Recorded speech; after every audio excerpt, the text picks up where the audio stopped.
After being expelled from the school, she hugged the mountain god Zhu Long's thigh again. The ferocious god and demon dragon are about to appear in the world, and the low-level elf Chuanwu has become the eldest disciple of the mountain god by chance. Unexpectedly, the tall tree caught the wind and was ostracized by others.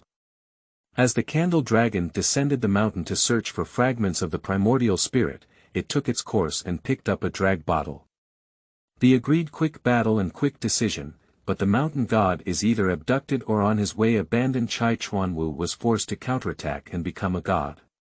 She was determined to pursue a career and prove herself, but he kept whimpering all the way to save me. The deep affection between the master and the apprentice relies entirely on the master's self-strategy. He pulled out the dragon scales, unloaded the dragon horns, and released dragon blood for her, but she had no emotional roots and repeatedly misunderstood. Master, in order to suppress the demonic dragon and return to chaos. Mist devoured her bones, and she spared no effort to awaken the goddess Nyuwa and resurrect all things. Finally, she was able to protect her master in exchange. However, the resurrected master was determined to leave the mountain god mansion. Keywords of the novel. There are always villains who want to harm my master. Without a pop-up window, there are always villains who want to harm my master. Download the complete text, and there are always villains who want to harm my master. Read the latest chapters. Chapter 1. Chaos begins with mountain spirit scattering, spiritual grass transforms into form and coincidentally encounters the human world. You are listening at Novel Full.audio. Chapter 1. Chaos begins with mountain spirit scattering, spiritual grass transforms into form and coincidentally encounters the human world. According to legend, after the creation of heaven and earth by the great god Pangu, his limbs and torso were transformed into 5 sacred mountains, which connected to form the Pangu continent. The great god Nyuwa also created the human world to reproduce and thrive. The 5 mountain gods, like the goddess of Nyuwa, are formed by the gathering of spiritual energy from heaven and earth.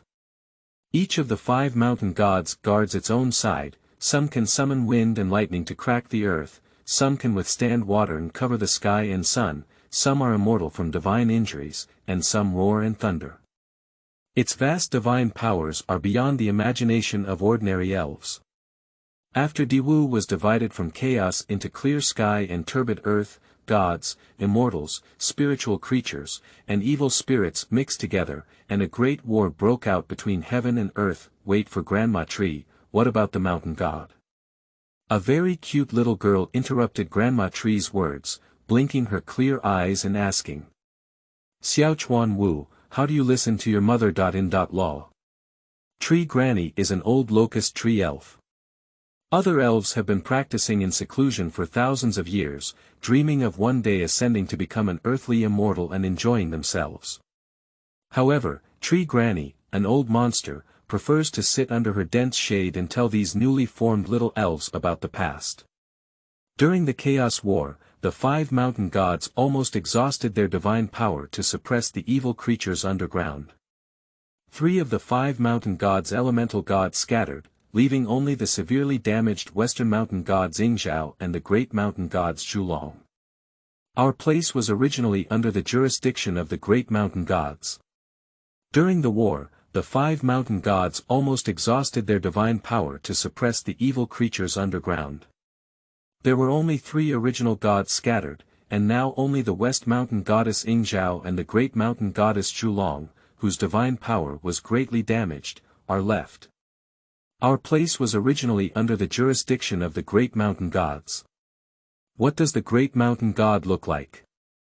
The cute and silly girl continued to ask, holding her plump cheeks in one hand, as if she was still not satisfied with what she heard. You little mountain spirit, how could the mountain god easily see you? Grandma Shu lightly tapped the girl named Chuanwu on the head, and Chuanwu rubbed her head and chuckled. Today is the 303rd day of her formal transformation.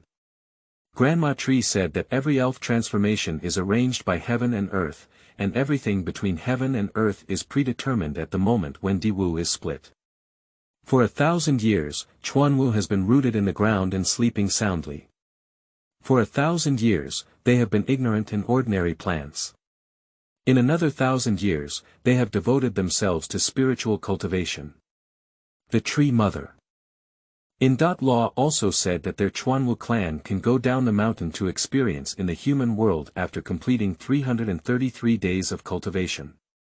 Thinking about it this way, it was also destined for Diwu to sit here listening to stories, and it was also destined for her to pack her bags. If she had to sneak down the mountain in advance, it was also destined, right? Thinking of this, Chuanwu's footsteps in packing up became even more brisk. It was destined for Diwu, how could she be blamed for sneaking down the mountain? Li Yuan is filled with spiritual grass and fairy flowers, and the jade belt like Lingxi winds out from the direction of Dongshan, running through the entire land of Pangu. The water's surface exudes a serene and clear aura, while countless flowers, herbs, vines, and ancient trees by the stream shine in the water. Spiritual beings are bustling, each practicing their own way.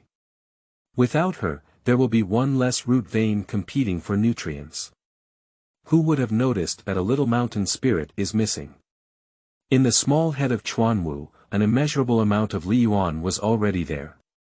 Now that I had left Liyuan, I realized that the outside world was simply unimaginable.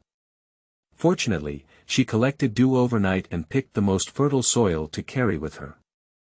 Unexpectedly, this place called Human World was filled with big rivers and small streams, black soil and yellow mud everywhere, and many novel things that she had never heard or seen before. Without considering the situation, Chuanwu found a place and sat down. Suddenly, a person who was very familiar with her came over and asked her what to eat. Chuanwu was surprised again. The mud ideas in this world are not eating mud. I was stuttering and didn't know how to answer when suddenly I heard the big brother sitting next to me say, "Let's start with a bowl of coarse noodles and half a plate of small dishes to drink." Chuanwu immediately learned with a dignified demeanor and said, "Let's start with a bowl of coarse noodles and half a plate of small dishes to drink." The boss said happily with a glossy expression on his face and left. Chuanwu looked puzzled, and after answering this sentence, people sat on this stool and couldn't walk anymore. These little mud ideas are really much more interesting compared to the elves in Rihara. Chuanwu murmured happily in her heart, no wonder the elves rarely come back when they go to the mortal world. Fortunately, she slipped out early, otherwise she would miss out on so many new things. The fireworks in the human world intoxicated, and Chuanwu opened his two big black eyes, only looking at the people around him. He didn't realize that a steaming bowl of rough noodles was already placed in front of him. "Good face, sir. Take your time," the boss greeted with joy. This thing called noodles is also so peculiar, with a long tentacle-like structure.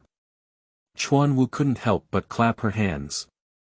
As soon as she clapped, the diners around her looked at her in surprise, causing her to immediately put her hands behind her. "Just with your hands behind your back, how should you eat this noodles?" I saw these little mud ideas picking up 2 wooden sticks and eating them, making me feel both physically and mentally happy and sweating profusely. Chuanwu has a good example to learn from. After finishing eating, the diner stood up and left, with a few small pebbles on the table. In a hurry, without bringing any small stones, Chuanwu had to grab the soil from his backpack and place it on the table. Just as he was about to leave, he was stopped by the boss just now and said, "Girl, I have to pay for my meal." The boss is still smiling. This little mud idea is really good, it makes everyone smile. Chuanwu was silently moved in his heart, pointing to the pile of moist soil and saying, "Money, is this money?" The boss pointed at the handful of soil and said incredulously, "I don't have your money, this is the best soil in Liyuan. I don't have money to eat anything." A scolding sounded like thunder on a sunny day, causing Chuanwu to shiver with fear. Before she could finish speaking, the boss's 2 strands of beard almost curled up in anger. On both sides, there were burly men holding her arms and throwing her to the kitchen. "Little girl, how dare you eat the king of fighters meal without money? Let's not see what the world is like." The boss smiled and handed her a cloth. If you don't have any money, then wipe the floor to offset the account. 3 rooms inside and 5 rooms outside, twice a day. If you don't wipe it for a month, don't leave. Before descending the mountain, Grandma Tree didn't say that the little mud ideas in this world were so cruel. She knew she had brought her peach sword with her. Chuanwu sighed regretfully, but was kicked in the butt by the boss. Hurry up and wipe it. Wait for me to teach you. Teaching is not necessary. When Grandpa Yeshan talks about the tribe of elves, she can't help but take a nap, and as a result, she is punished to wipe the entire floor of the study room. She is familiar with wiping the floor. Chuanwu knelt down obediently, and Grandma Tree said that it was taboo for elves to use magic when they came to the human world. Moreover, the boss constantly supervised her and she dared not use magic. Guests kept coming in droves, and as soon as the footprints on the ground were wiped off, they sprouted up like mushrooms after rain in the blink of an eye. She had no choice but to wipe them again. The ground in this world is not like a study room, with potholes everywhere, and her hands are about to scratch. Laziness. The boss hit her thin and creaky hand with a punch, causing Chuanwu to dodge in pain. Unexpectedly, another punch hit her. Cry. What are you crying for? Nowadays, food is even more expensive than gold, and you dare to eat a king's meal. The previous strong man brought a pair of chains, which were as thick as her wrist. Bring it to her. Go ahead and greet her, so as not to waste her pretty face. The boss ordered. Her 2 slender ankles were covered with heavy ankle chains, and without saying a word, she was pushed to the front hall. No wonder I'm eating the king's meal. These legs are not even my arm thick, so I guess I'm starving. Chuanwu heard the big man discussing his legs behind his back and immediately argued. I was born like this, not hungry. He made a self-proclaimed fierce expression to scare the other person, but it made the 2 of them burst into laughter. Look at your beauty, come to the front hall to bring tea and pour water, it's a bargain for you. The boss stuffed a teapot into her hand, be clever, if you run away, I'll throw you into the pile of dead people. Serve people, treat her like a fool. Chuanwu feels that her cultivation of over 3,000 years has been insulted. Chuanwu believes that although she does not understand the rules of the world, she is not foolish. She has known the truth since childhood that if she cannot fight, she will run away. Cough cough. Whether it's wind, cold or plague, who can say it clearly? Cough cough cough. Poor and rich people are just despicable, waiting to die. A chubby man sighed sorrowfully while drinking water. I saw another slightly shorter man answer. Speaking of wind and cold alone, there are not many people who have taken their lives. It's better to walk less and be cautious. I still have my mother at home. Wind cold. No wonder everyone's faces were hot and flustered. On May Day, they were still wrapped in sandwiches, listless and listless. Upon hearing this, Chuanwu pondered to himself. The climate here is eerie, and during the season when it was supposed to be red and green, there were gusts of cold wind, hot and cold, and the vegetation was not suitable for survival, let alone human habitation. Ordinary people cannot resist, no wonder sorrowful bones are everywhere. Let's leave early when it's dark. Chuanwu pondered and focused on eavesdropping on their conversation, but did not notice that the tea had already spilled over the table. You're going to be blind. The boss shot down, and Chuanwu withdrew his thoughts and immediately dodged. If he didn't hit, the boss became even more fierce and chased after him. Seeing that he couldn't escape, Chuanwu begged for mercy.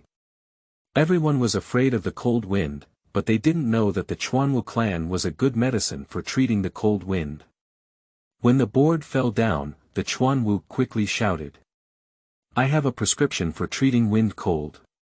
As soon as she said this, she immediately regretted it again, but unfortunately, the words had already been spoken and it would be difficult to retract them. The 2 men who were just talking immediately perked up their ears, and they exchanged a glance before decisively taking action to stop them. "Little girl, what did you just say?" The chubby man helped Chuanwu up with one hand. "I can treat wind and cold," murmured Chuanwu. In a state of desperation, he unexpectedly revealed what he was thinking in his heart. Isn't it causing trouble for him? The herbal medicine Chuanwu can indeed treat wind and cold, but at this time, there is only her alone, and treating the boss is still acceptable. It may not be enough for everyone to cook and eat her. Chuanwu has no confidence to continue speaking. An elderly man with gray hair on his temples suddenly burst into tears upon hearing the sound, trembling over to plead. "Miss, nowadays there is a serious illness, with bones everywhere and starving bodies everywhere. I'm just an old bone, but those children still have a great time." The old man spoke and shed 2 lines of old tears. Watching the unsightly people tormented by illness, even the boss who just hit her seemed pitiful. Isn't the one who makes medicinal herbs the one who treats diseases for the people of the world? Chuanwu gritted his teeth and forcefully punctured one of his fingers, causing blood droplets to seep out in an instant, turning green. Looking at the blood droplets on his hand that were emitting a faint green light like mouse eyes, Chuanwu was ready to be drained of essence by everyone. Unexpectedly, at the sight of the green blood, the group of people who were originally dark and grand suddenly dispersed. After a moment of silence, the crowd began to chatter and discuss. Some were eager to try, while others hesitated, staring at each other with big and small eyes, and no one dared to step forward. "I've lived enough, whether she's clever or strange, let me give it a try for everyone first." The old man just now approached and dripped the green blood into the tea bowl, looking up to drink. "I'll do it. I'll come too."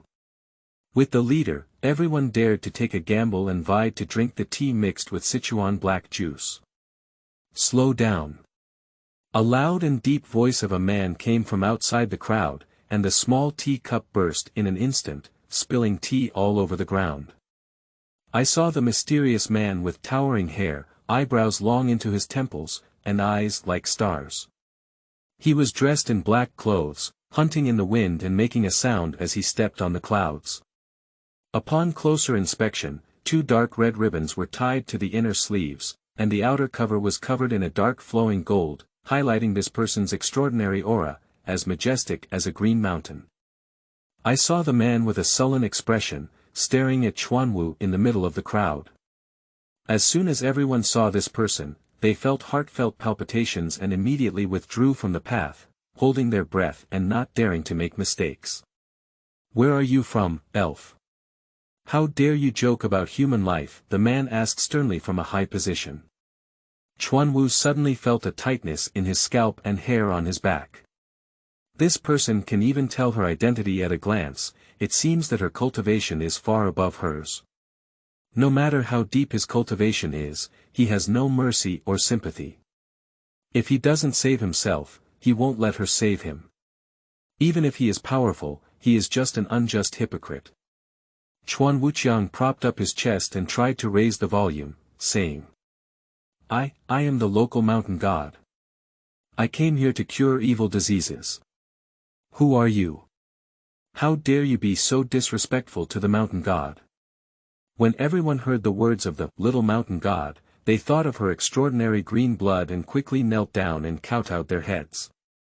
The man burst into laughter upon seeing this scene, and the onlookers felt his laughter shaking their hearts. They wanted to retreat but dared not, so they had to grit their heads and continue kneeling. The man smiled and humbly bowed to the little mountain god. "This little mountain god knows that your secret recipe for wind and cold, Chuanwu juice, and Xingfu are meant to kill people." The man's eyes were dark and his smile was unclear. Chuanwu was afraid of his aura and dared not argue, so he had to follow his advice. "So, in your opinion, how should we treat it?" I saw a man who didn't know where to get a few medicine packs, and when he opened them, they seemed to be even bigger than holding them in his hand. They spread them out and filled the entire street. This prescription is called cold labor removal. Each family takes it back and makes it into a pill. After meals, it is taken with child urine to cure the evil disease. The man said calmly. While everyone was receiving the medicine, Chuan Wu quickly slipped away.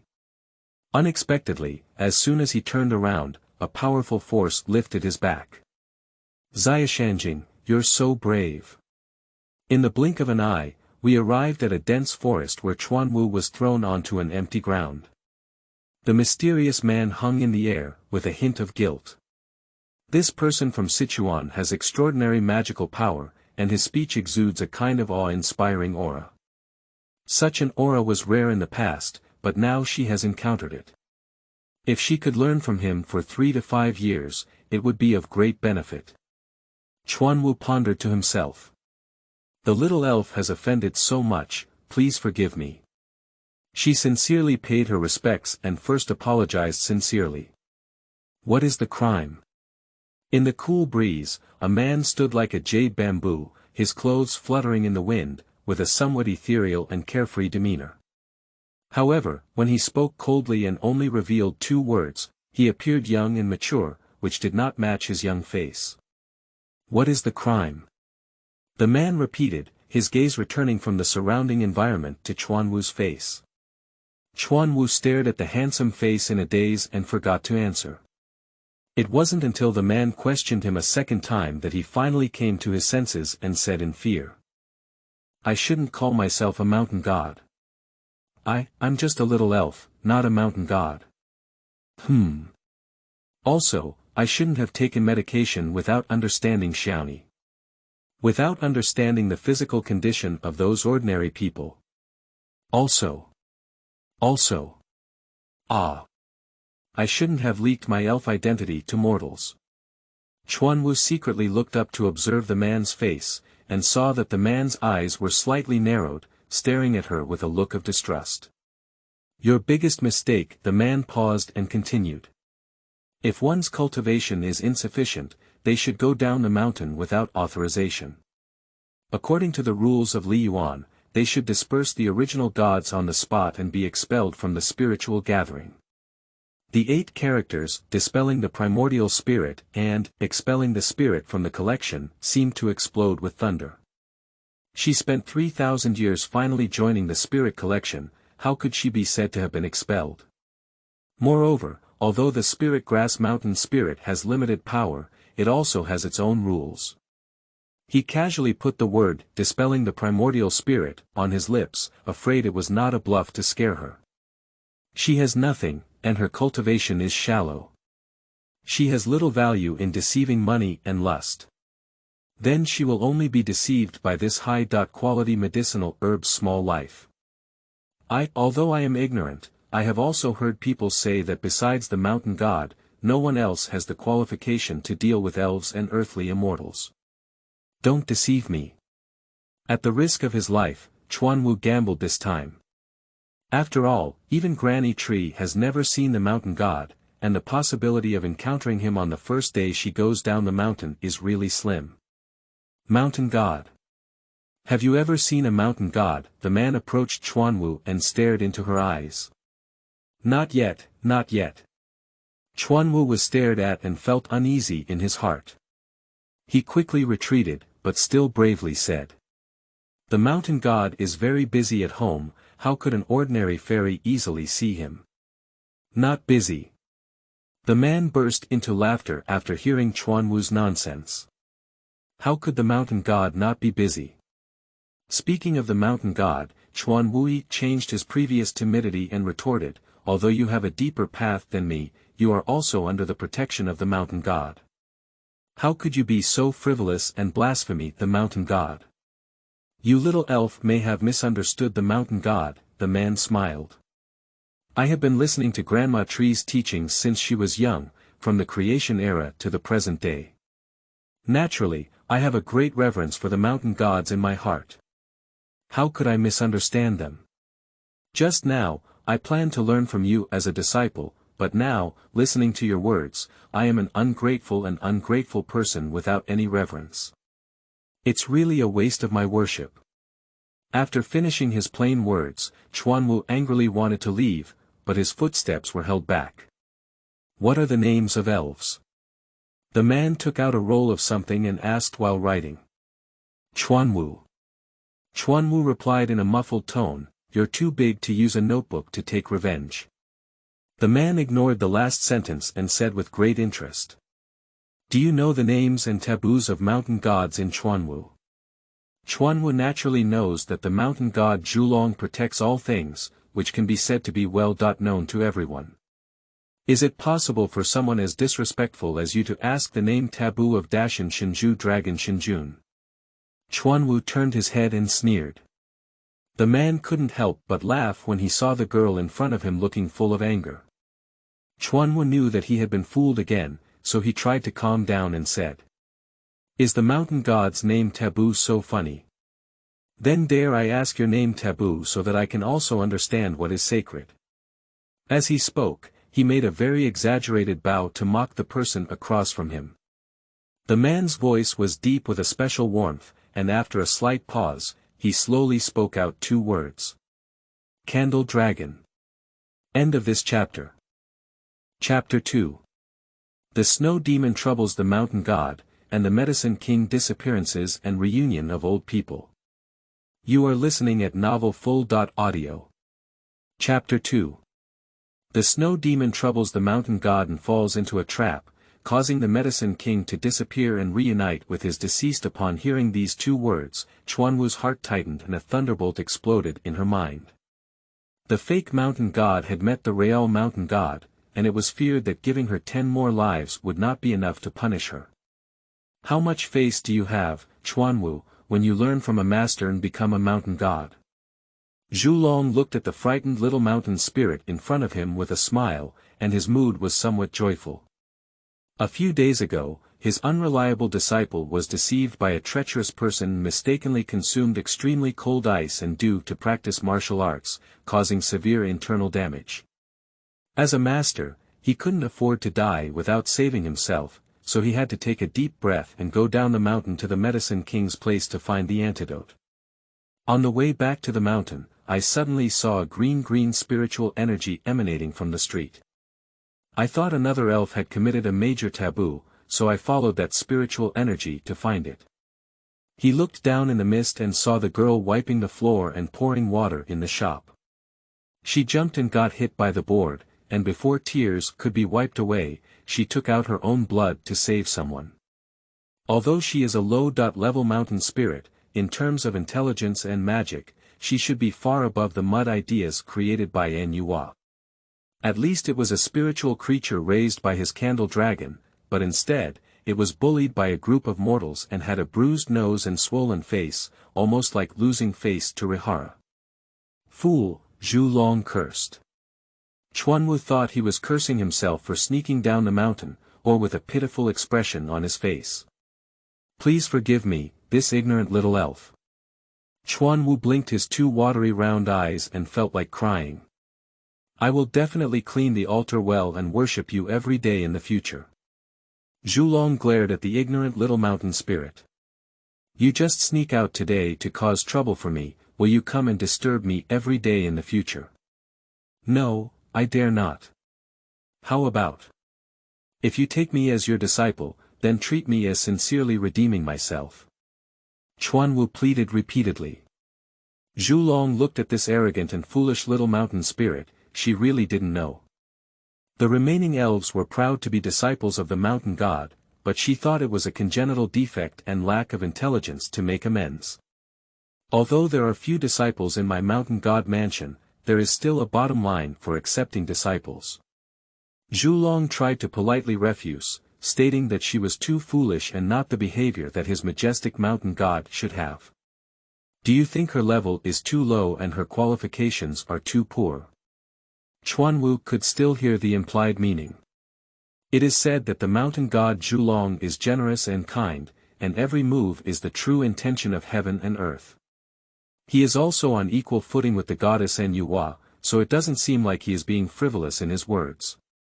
He came up to scold and speak rudely, calling her a fool, belittling her abilities, and trampling on her dignity.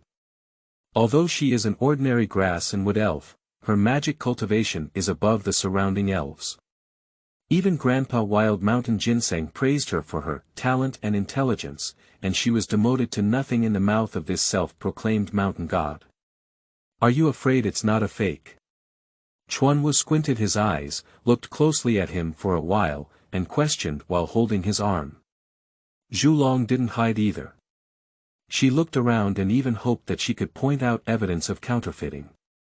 When I saw that I was still inexperienced, I pretended to be a mountain god to scare me. Wow, you. She stood straight, but just reached his shoulder, yet she was not afraid. She grabbed his arm and was about to argue. I saw the Sichuan black tiger and wolf pouncing, and the candle dragon had no opponents since the Chaos War. If it hit hard, it was afraid of taking the life of this elf, so it could only use its strength to drive mosquitoes and flies to lightly accept the attack. Chuanwu did not receive a counterattack and thought to himself that the counterfeit goods really didn't have much strength. He just pretended to be calm, so he gathered his strength and rushed forward again. Seeing this little mountain spirit use a deadly move, Zhulong slightly increased his strength. Unexpectedly, this elf was so vulnerable to a single blow. Taking his palm, he spat out blood and fell straight down like withered leaves. Suddenly, there was a rumbling sound underground beneath the dense forest, and in an instant, a huge abyss fell from the place where Chuanwu was about to fall. She fell and died. Candle Dragon regretted adding a little more strength just now. He only goes down the mountain for millions of years, bullying a little mountain spirit. If she dies, it's really related to him. Zhulong sighed helplessly and instantly turned into a purple light, rushing towards the huge abyss like lightning. Chuanwu felt a sharp pain in his body and couldn't control his descent. He was closing his eyes and waiting to fall to the point where his soul was completely shattered. Suddenly, someone lifted him up and he drifted upwards. Turning his head, he leaned against the chest of the man in black clothes. You still have some conscience when calculating. Even though he was so weak that his head couldn't even stand, Chuanwu's mouth was still hard. Zhulong laughed at the dumbfounded expression of the little mountain spirit and was about to speak when he suddenly felt a huge suction behind him, and the giant abyss suddenly shot out millions of icy arrows. Chuanwu only felt a heavy push and fell to the ground, quickly getting up to search for the man in black clothes. I saw a blue-faced and fanged fluffy ghost emerge from the huge abyss, surrounded by black ice, with ice spikes everywhere. Countless frost flowers scattered from the ground, and wherever it went, plants and trees withered and turned into solid ice in an instant. The candle dragon floated among the countless ice arrows, as if an invisible force was protecting him, and the ice could not get close to him. Chuanwu was so frightened that he quickly retreated. The fluffy ghost grinned and opened its bloody mouth, saying, "Candle Dragon, long time no see." The man sneered and said, "Who do I think I am?" It turns out that the snow ghost was too weak when chaos first opened and was buried underground for 3 million years. As he spoke, he needed a formula, and in an instant, a purple aura emanated from his body, mixed with countless golden threads. First, it blocked the spread of frost on the ground, and then with a wave of his long sleeve, the snow ghost's ice spikes all turned into a sweet rain. Raindrops fall all over the sky, and the candle dragon stands alone in the endless drizzle. He is truly a mountain god. Hiding aside, Chuanwu couldn't help but mutter aloud as he saw this technique of transforming rain, and for the first time in his life, he saw such a grand Dharma field. Oh, I even brought a little doll. Upon hearing the sound, Shuegue suddenly turned to Chuanwu, whose spiritual power was so low that he couldn't even lift himself. Accompanied by the eerie laughter of the snow ghost, Chuanwu suddenly couldn't help but be dragged to the edge of the abyss by an invisible force. A waste, it's not even enough to stuff my teeth. Seeing the snow demon howling in anger, he opened his mouth and was about to swallow himself up, leaving Chuanwu unable to cry and howl in time. Go aside. Suddenly, the candle dragon tightened its grip on her foot and dragged it out of the snow ghost's mouth, throwing it into the distance. Unexpectedly, as he approached the snow ghost's mouth, an imperceptible ice needle pierced the candle dragon's back, exposing it. Chuanwu quickly shouted. However, the reaction was too late, and the ice needle had already pierced straight into the spine of the candle dragon. Zhulong frowned and was actually tricked by this cunning little ghost. A mouthful of blood spurted out. Seeing that something was not going well, it was better not to be too eager to fight. Just as I was about to soar to the clouds, I suddenly felt my whole body soft, and my cultivation for billions of years was like a pearl in a clam, which clearly existed but could not be used at all. It's not in vain that we spent 3 million years and effort refining this lock spirit nail. Even if Pangu came, he would shake 3 times. He. The snow ghost in the abyss let out a gloomy laugh. Although he couldn't get out of the ground now, he was able to swim freely underground. Those who fell into the abyss could only enter but not exit.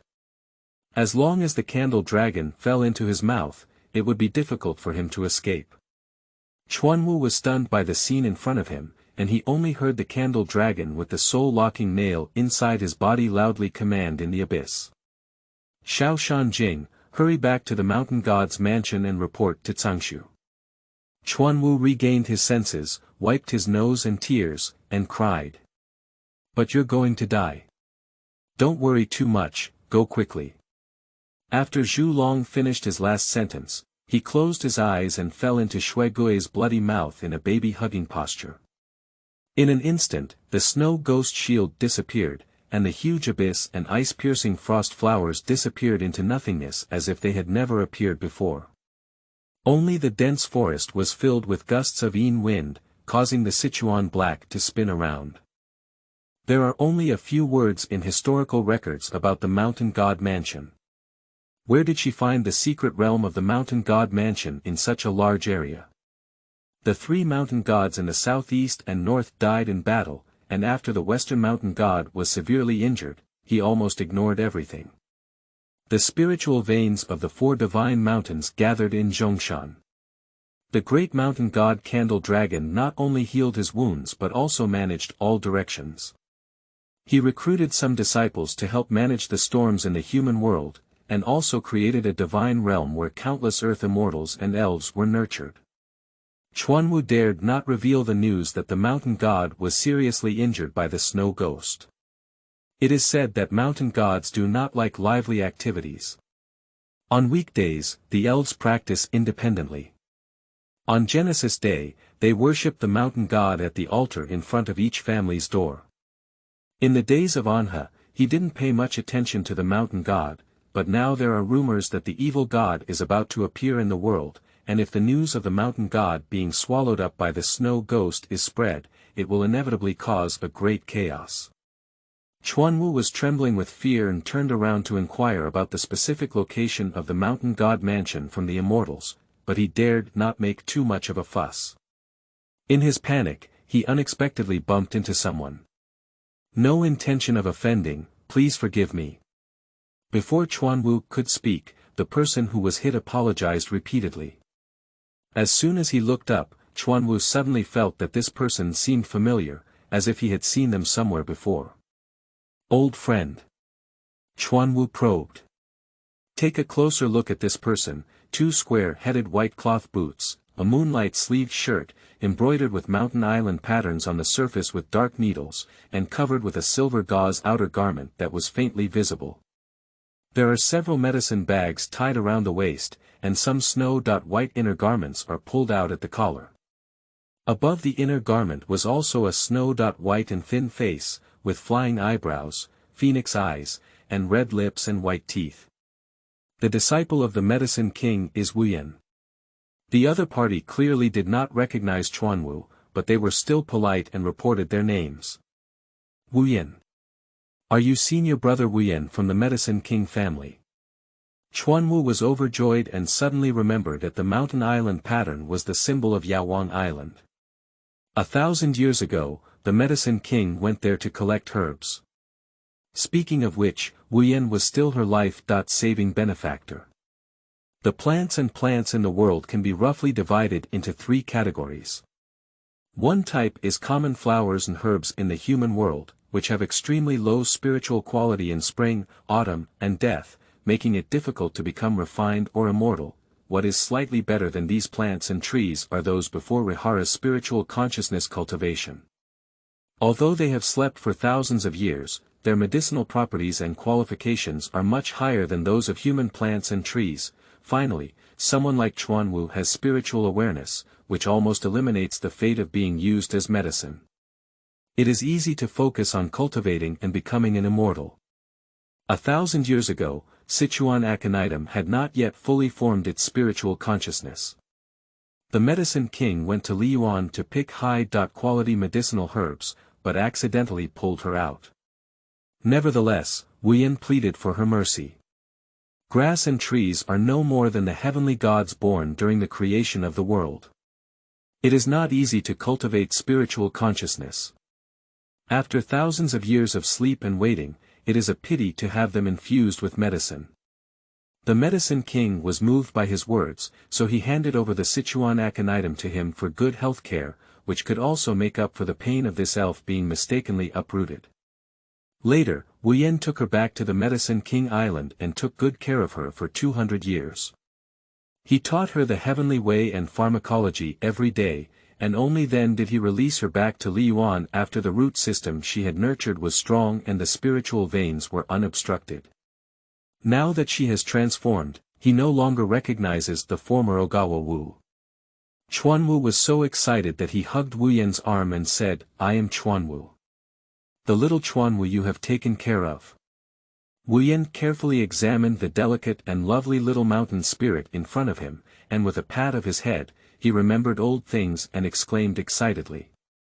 "Are you Xiao Chuanwu?" "Yeah, Huaxing doesn't recognize me anymore." Chuanwu pretended to be angry and turned his head and stomped his feet. "Ha ha ha, it's actually Xiao Chuanwu. Why did you come to this world without practicing in Rihara?" Wuyan smiled and rubbed the head of Chuanwu, then took her to find a tea house and sat down, ready to reminisce about the past. Upon hearing Wuyan's question about what she had done, Chuanwu suddenly remembered her mission to search for the mountain god's mansion. She was instantly discouraged and said with a worried expression, "A very important deity was framed by a snow demon and asked me to go to the mountain god mansion to find someone named Cangshu. Cangshu. Is it the eldest disciple of the mountain god, Cangshu?" Wu Yan pondered for a moment. The mountain god mansion, Cangshu, should be him. "I don't know, I'm in distress." Chuanwu lowered his head and sighed. "I am also an old acquaintance with Cangshu. In the past, when I went to collect herbs with my master, every time I visited the mountain god, it was received by Cangshu's senior brother. Unfortunately." As Wu Yan spoke, he became dejected and silent. "What a pity?" Chuanwu asked. "Unfortunately, my master was abducted by a black aura a few months ago and his whereabouts are still unknown. I have been wandering around the four realms for many days, but I have not found any trace of my master. Now I am about to head towards the inner planes." Wu Yan sighed and took a sip of the tea channel. "My master can't bear the suffering of the common people. He studies pharmacology and grinds and refines pills every day. I have been on Medicine King Island for over 30,000 years, and no one, no god, immortal, or elf, has offended my master. How could I have suffered such a great calamity? The Medicine King is also a heavenly god born during creation."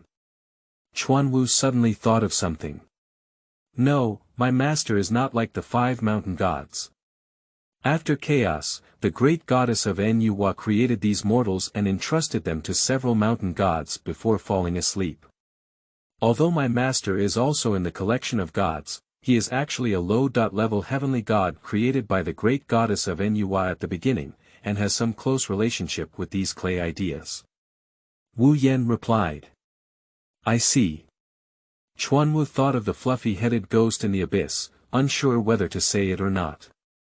"Xiao Chuanwu." Wu Yan shook before her eyes. "Ah." Chuanwu woke up and quickly agreed. If I tell Wu Yan about the awakening of the snow ghost, and if he tells someone else again, it will be passed down from 10 to 10, and soon it will be widely known throughout the world. At that time, the mountain god was still in the snow ghost's belly, and there was no other great god to make a master of. It was feared that the snow ghost would really have a chance. But if we don't say it, is the disappearance of the medicine king really related to that snow ghost? Senior brother Wu Yan has traveled all over the four realms, even going to the least likely place for evil to occur, indicating that he is really at a loss. If she didn't say it, she would have delayed the medicine king and become a sinner in the world, harming countless creatures for generations to come. She is just a little mountain spirit, she can't afford to say it or not. Seeing Chuanwu's expression of embarrassment, Wu Yan guessed that she had something on her mind and joked. What kind of god is Xiao Chuanwu having? Perhaps he has fallen in love with a handsome gentleman. As an elder brother, I will intercede for him. Brother Wu Yan is really good at teasing people. I haven't even grown any feelings, how could I ask you to intercede? Although Chuanwu does not understand the matter of love between men and women, he also knows that it is not something that girls should talk about under the blue sky and white sun, so he angrily cursed. If it's not a trivial matter for children, then it's a major event in heaven and earth, right? Wu Yan followed the medicine king in his practice for many years and asked, after all, it is much smoother. At a glance, he could see through the thoughts of Chuanwu. Chuanwu gritted his teeth and still told Wu Yan about the snow ghost. Wu Yan was shocked and quickly covered Chuanwu's mouth. Keep your voice down. This is not something to talk nonsense about. I guess that perhaps taking away the medicine king was also the behavior of that snow ghost. Chuanwu lowered his voice and told Wu Yan the speculation in his heart. Wu Yan pondered for a moment before angrily saying, "Go find Cangshu quickly to save the trapped god lord. I will go back to the Medicine King Island to investigate. If it is really the work of the snow ghost, I will sacrifice my life to kill this servant to avenge my master." Don't get excited. After hearing what you just said, that black aura only kidnapped the Medicine King and didn't kill him on the spot. It shows that the Medicine King has other uses for this evil creature, so he shouldn't worry about his life for a while. Chuanwu comforted. Wu Yan untied a medicine bag from his waist, opened it, and collapsed on the table, only to find a purple bamboo about the size of a thumb. The purple bamboo emitted a faint purple aura, and upon closer inspection, it all drifted in the same direction. This is the purple bamboo festival I took from the mountain god mansion before. The bamboo is black and purple throughout, and each branch and leaf produces spiritual energy. It is a valuable treasure for cultivation. What are you doing with it? Chuanwu played with the bamboo joint, puzzled. Don't underestimate this bamboo joint. Within the four realms, only 2 or 3 plants grow in the mountain god mansion, and I also begged for a long time to obtain them. Wu Yan pointed to the bamboo joint and a purple airway emerged. This purple bamboo, no matter where you are, the purple chi is always in the direction of the root vein. Let me borrow it from you first, follow the direction of the purple chi, and you will be able to find the mountain god mansion. Upon hearing this, Chuanwu was overjoyed. He didn't expect this purple bamboo to still have such a function. Thanks to Wu Yan, the two said goodbye at the border of Liyuan. Wu Yan returned to Yaowang Island, and Chuanwu followed Ziki towards Dongshan. As we bid farewell to Chuanwu, we can still rest assured and remind you once again. Don't tell anyone about the snow ghost incident, otherwise I'll be in big trouble. Wu Yan only responded with a smile, then turned around and melted a wisp of white smoke. End of this chapter. Chapter 3. Divine soldiers, heavenly assistants, evil and difficult shield, worshipping in the school and suffering from exclusion. You are listening at novelfull.audio. Chapter 3. Divine soldiers, heavenly assistants, evil and difficult shield, worshipping in the school and suffering from exclusion. Chuanwu has not yet mastered the technique of empty shield, and besides, there are spiritual pools and divine realms everywhere in this world, not unlike Liyuan. Traveling a mile requires a mile of spiritual energy, resting a cup of tea will delay the spirit of a cup of tea, and there is nothing to provide. It took countless hardships to finally enter the Dongshan realm. Climbing up a high hill, Chuanwu stood and wiped his sweat carefully. I saw purple air swirling around the Dongshan area, surrounded by 3 green mountains forming a secret realm. Beyond the 3 mountains, there were thousands of mountains, and between them, there were thousands of lakes, as if scattered like stars, crisscrossing and crossing. The mountains, rivers, and plains are densely covered with trees, and the grass is lush. The 4 directions of the southeast, northwest, and northwest correspond to the 4 seasons of the human world. 5 colored auspicious clouds surround the 4 directions, creating a peaceful and tranquil scene. Looking at the purple bamboo again, the purple energy grew stronger and charged straight towards the 3 mountains' secret realm. Chuanwu was worried about the mountain god in the mouth of the snow ghost and dared not delay for a moment. He immediately headed towards the secret realm. Where are the elves? How dare you trespass into the mountain god's mansion? A crisp reprimand frightened the back of the Sichuan crow. Following the sound, I saw several tall men in black clothes, black pants, black robes, and black shoes descending from the sky. The leader has a heroic appearance, 2 tiger eyes that are bright and lively, dressed in the same way as others, with a snow-white and graceful brush lying on one arm. I'm looking for an immortal named Cangshu. Chuanwu bowed and stuttered. Surrounded all around, the few men were as dark as a high wall, which was truly chilling. I am Cangshu. The man holding the floating dust reached out and helped up Chuanwu, who had been trekking all the way with a dusty face. He smiled faintly and said, "Why are you looking for me? I have climbed countless high mountains, waded countless rivers, and almost died halfway through my spiritual power. Now, I finally see this Cangshu master." Chuanwu suddenly felt his nose and hair sour, and his eyes swelled up. He couldn't help but hold on to someone's arm and sob. A few other men couldn't help but laugh at the scene and joked with the sorcerer. I'm afraid it's not a promiscuous debt from the past. The little girl came knocking on her door. Cangshu ignored it and when Chuanwu rubbed his sleeve with his nose and tears, patiently waiting for Chuanwu to stop crying before asking again. Little mountain spirit, what's the point of seeking me for? Mountain god. Mountain god is an old man.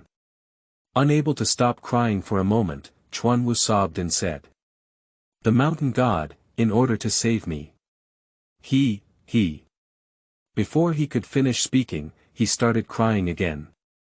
Upon hearing that Cangshu was related to his master and disregarded his refined manners, he quickly squatted down and grabbed Chuanwu's wrist, saying. How is the mountain god? He was eaten by a snow ghost. The mountain god is dead. As if spitting out the filth that had been choking in the throat for days, Chuanwu suddenly felt relieved both physically and mentally. Tell me in detail, another man in black urgently asked. Chuanwu dealt with the treatment of diseases in the human world, the battle of dense forests, and the strategies of snow ghosts. Although there were some omissions, Cangshu and others finally understood the causes and consequences. After the mountain god finished explaining this sentence, he was swallowed by the snow ghost. Without the mountain god, this is not a catastrophic disaster. Chuanwu was uneasy, but saw Cangshu pondering silently. Senior brother, what should we do now? Several men in black appeared anxious. It's okay, Cangshu pondered for a long time before speaking. Master is born from heaven and earth, neither drinking or eating, neither dying nor annihilating. It's just that the snow ghost is not enough to harm him, but that lock spirit nail is extremely negative, afraid that Master's old injury will recur. After explaining many trivial matters in the mansion, I entered the linga for half a day. Cangshu and several junior brothers just came down the mountain with Chuanwu. The disciples under the mountain god's seat are all first-class spiritual immortals, either soaring through the clouds, wielding swords, or riding the wind. Only Chuan Wulian, who has low spiritual power, cannot lift himself and can only walk on 2 legs like a mortal. Seeing everyone leaving, Chuan Wu anxiously shouted, but no one paid attention.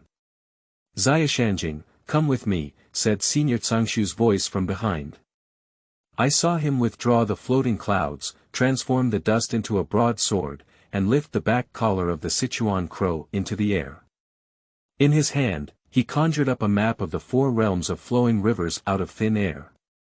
Upon closer inspection, he saw a June snowfall in the northeast, condensing with an evil aura.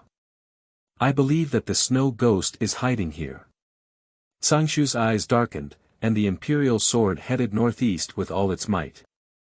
Diwu has no righteousness or evil, and righteousness or evil is like a twin sun. Whether it's snow ghost, magic dragon, mountain god, or Nuwa, they are all chaotic and inseparable from each other.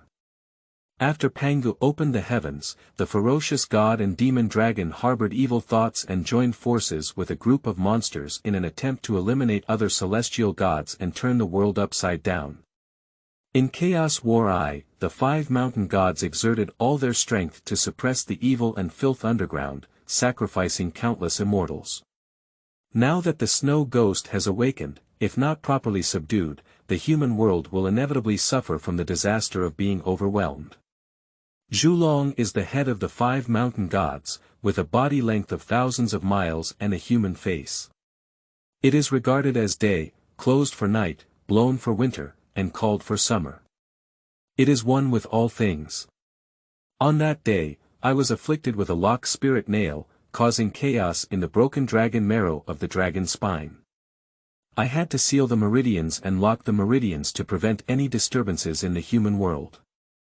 Nested in the belly of the snow ghost for a few days, although the candle dragon could not exert all its divine power, the little snow ghost could balance it with just a simple heavenly fire technique. After falling asleep, he set fire and splashed magma, causing the evil creature's heart and meridians to be in chaos and pain all over the body, screaming loudly. If the candle dragon is spit out, the snow ghost's 3 million-year plan will be abandoned, and he and the evil gods will never be able to turn over again. So now that he has swallowed it, there is no way out, and no matter how painful it is, he will have to endure it.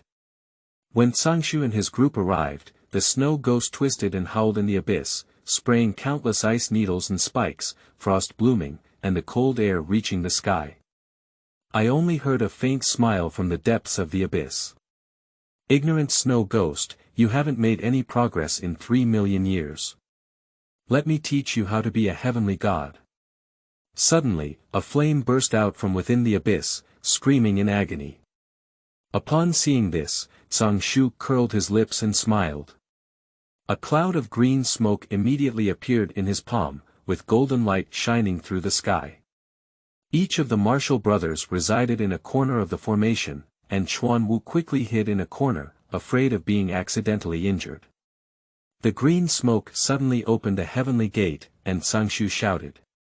Snow ghost, spit out my master quickly. The huge abyss roared with a loud roar, firing countless cold ice spikes out of nowhere. Snow ghost laughter could be heard from the bottom of the abyss. Cangshu gave a glance to several junior brothers, and everyone nodded in agreement, urging the formation and opening the heavenly gate. Suddenly, the muddy water within the abyss stirred up thousands of waves, and the snow ghost let out a deafening roar. The ice burst out, causing unbearable pain. Struggling to the death, he was sucked away by the heavenly gate in the blink of an eye. After the calm weather, Cangshu and others collected their magical tools and bowed to the giant abyss. Chuan Wu turned his gaze to the abyss and saw a bright pearl slowly rising under the purple aura. The pearl grew bigger and bigger, and finally burst like a bubble. The candle dragon remained calm and walked out of the bubble. Zhulong stretched lazily, raised his hand to avoid the etiquette of Cangshu and others, turned around and wanted to leave when he suddenly heard a soft sob coming from the corner. Upon hearing the sound, everyone turned out to be weeping with joy at the sight of Chuan Wu. Why is the little mountain spirit crying again? Perhaps it was accidentally injured by a snow ghost. Cangshu came over to help her up, and checked her before and after, but there were no bloodstains or scars. I'm happy. Woo woo woo. I thought I killed the mountain god. I was scared to death, woo woo. Chuanwu was crying with a runny nose and tears all over her face, and Zhulong gave her a helpless glare and said, "If a snow ghost could easily kill this tower, the world would have been overturned long ago." Cangshu couldn't help but cry and laugh, so she had to stretch out her sleeve, which had been soaked in tears before, and ask her to wipe away her tears. "You don't mind her being sloppy, even though she's not promising," Zhulong cursed and turned to leave. Zhulong Divine Lord. I sincerely want to enter the sect of the Mountain God, practice well, and dedicate myself to the common people. I beg for your success. Chuanwu saw that Zhulong was about to leave, so he quickly lost his sleeve and rushed to Zhulong's feet, pleading. "My Mountain God mansion does not accept useless people," Zhulong carried her aside. "I will practice diligently and not be a useless person. I beg you to succeed." Chuanwu stubbornly refused to do anything, and his face changed. He rushed over and hugged Zhulong's leg. "Don't block the way." Zhulong lifted her collar and then pushed it aside again. "Please complete." Chuanwu's tears streamed down her face, but she didn't stop. Zhulong was restless in his heart, his brows furrowed, and he impatiently glanced at the little mountain spirit who was unaware of everything. The Cangshu on the side knew his master the best, but the master frowned and remained silent, most likely about to get angry. Cangshu sympathized with this elf, went through countless hardships to find a secret realm to transport reinforcements, escaped from the snow ghost's claws, and almost exhausted his spiritual power and died on the road. If it weren't for her, they wouldn't have known that their master was trapped in the snow ghost's belly, let alone talked about rescue. "Master, wait a moment. I think this little mountain spirit is sincere and touching." "Oh. Although the female disciple in front of me in the divine mansion is considered a senior brother and sister, she is doing a sweeping job, but there is no real female disciple. Today, I took her as an experiment." Cangshu spoke out to plead for the mercy of Chuanwu. Zhulong glanced askance at Cangshu and cursed. "You intercede for her. Her spiritual power is not enough to protect herself, how can she protect the common people? Collecting such waste under this gate is simply shameful to heaven and earth. Moreover, if she becomes the first female disciple, she will be on an equal footing with you, and this little mountain spirit is also worthy." Chuanwu looked at Cangshu with tears in his eyes, as if swearing.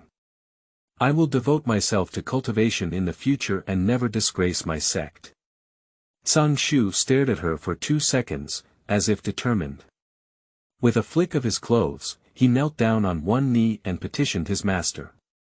"Being the first disciple of my master is indeed difficult to convince others, so I solved this problem for my master. I will remember this little mountain spirit under my name. It can also be considered as a testament to her enthusiasm." Zhulong turned around and looked at Cangshu on the left, then at Chuanwu on the right. Reaching out to pinch Chuanwu's chin, lifting his face to carefully examine it, pondering for a moment, pinching his eyebrows and closing his eyes, he said. "This seat is tired, whatever you do with it." After speaking, a purple light disappeared out of thin air. "Little junior sister. Finally, we have a new junior sister. No, senior brother's eldest disciple who opened the door should be called nephew. As soon as the master left, the accompanying senior brothers started arguing and gathered around to see this delicate and lovely little nephew. "Quick, nephew, call out to master uncle and listen." Chuanwu looked up at the group of people who were overwhelmed by the darkness, awkwardly wiped his face, and timidly called out, "Senior uncle." The other one was unhappy and asked her to also call herself Shishu. Chuanwu had to shout one by one, "Hello, senior uncle. This senior uncle is also good. This senior uncle is also good."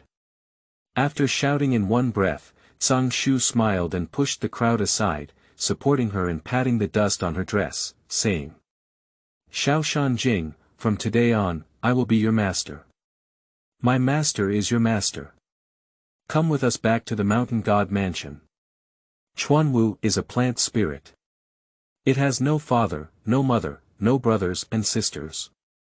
From the day I cultivated my spiritual consciousness, in spring, summer, autumn, and winter, wind, frost, rain, and snow, I relied entirely on my own exploration and cultivation. She was born at the feet of the tree mother. In law, relying only on her tall body for protection, and no one else is reliable.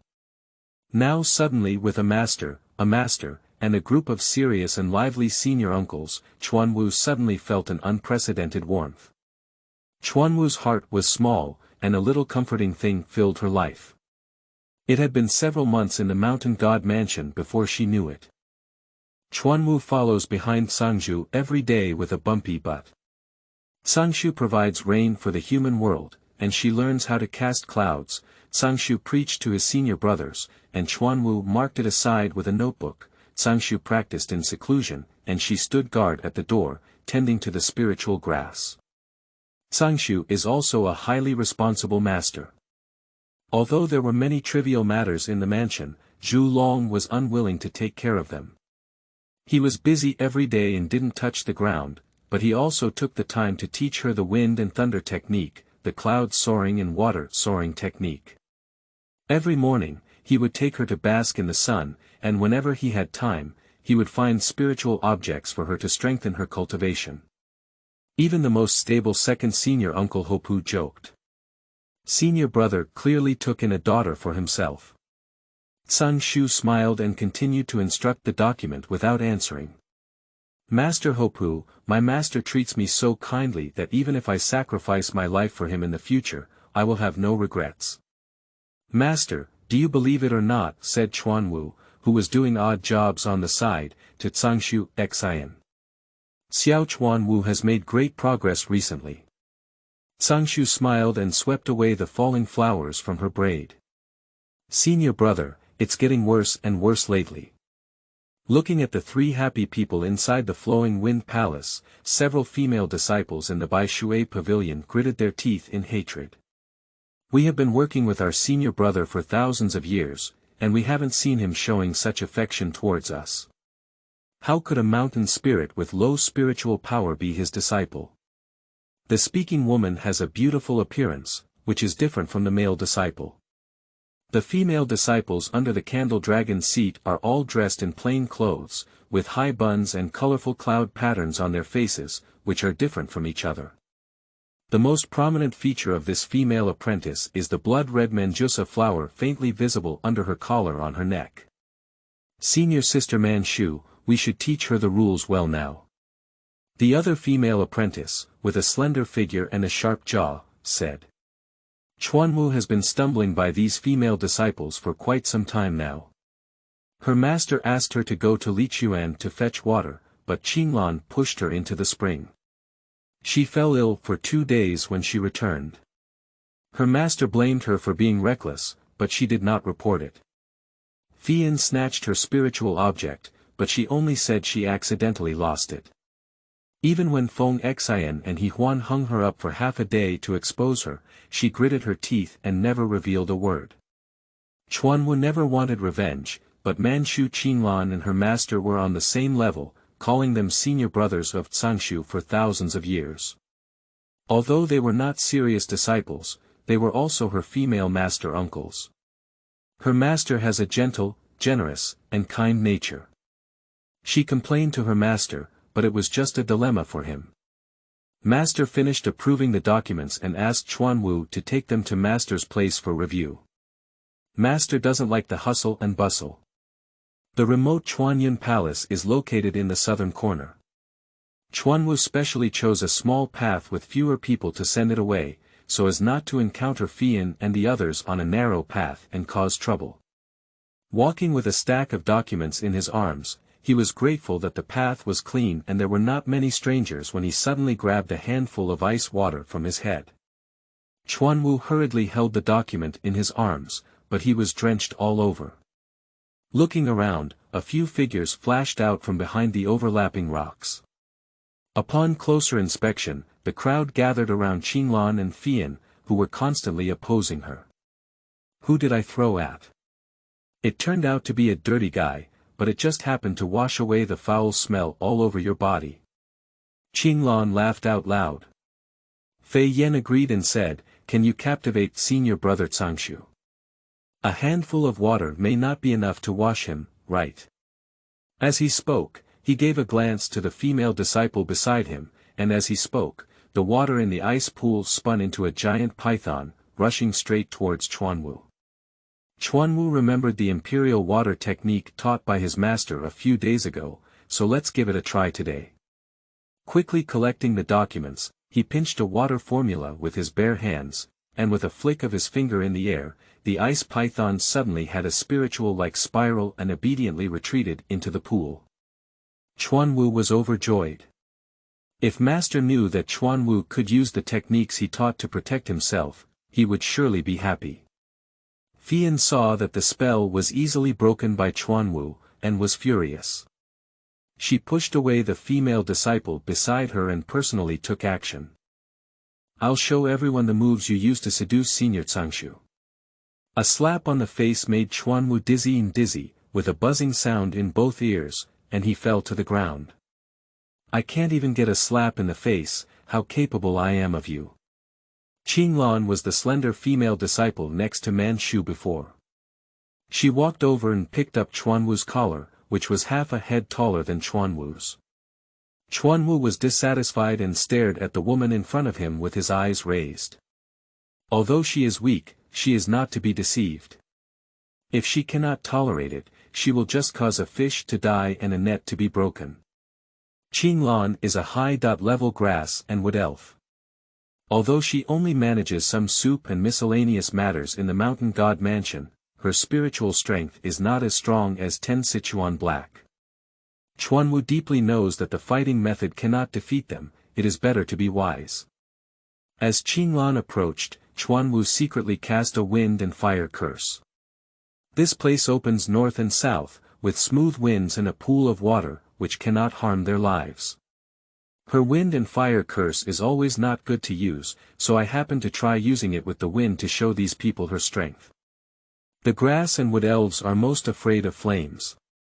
When Qinglan saw a fire on her body, she quickly shouted and everyone panicked to put out the fire.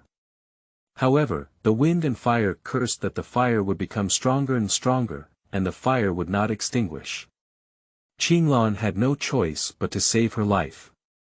With a splash, she jumped into the ice pool, her whole body burning black and disheveled. Chuanwu couldn't help but burst into laughter when he saw Qinglan, who was usually proud. Who is making noise here? Chuanwu was laughing when suddenly someone interrupted him. Master. The female disciples hurriedly bowed, and Chuanwu turned around to see the master standing behind her with a pale face. Master. Chuanwu was about to bow when he was interrupted by the candle dragon. On that day, you begged and knelt down thousands of times, repeatedly saying that you would devote yourself to cultivating and dedicating yourself to the world. What are you doing now? Chuanwu is speechless. Go call Cangshu and see how good his disciples are. Zhulong pointed to a female disciple and she hurriedly headed towards the flowing wind hall. Master. This little mountain spirit wants to harm my life, you have to make decisions for me. Qinglan cried and complained at the same time. I didn't. They were the ones who bullied me first. Chuanwu defended himself, but was rebutted by the master's gaze. I only saw Qinglan pleading for help in the smoky pool, but you were smiling brightly beside me. Chuanwu was wronged, and everyone bullied her multiple times, but her master didn't see her. The only time she fought back was when her master saw her, and the explanation became a strong argument in his mouth. End of this chapter. Chapter 4. With a heart to inquire and difficult to debate alone, without a heart to listen, hidden crisis. You are listening at novelfull.audio. Chapter 4. With a heart to inquire and difficult to debate alone, without a heart to listen, hidden crisis in the main hall, Qinglan and Fian knelt on one side, while Chuanwu knelt on the other. Manchu stood beside Qinglan. Master, today's matter was my negligence as a senior sister. But Qinglan has been working in the mountain god mansion for tens of thousands of years at least. How could she not know the rules in the mansion? Uncle Manchu has something to say. Qinglan couldn't have been ignorant of the rules, could it be that she didn't follow them? Chuanwu knelt on the side and angrily said.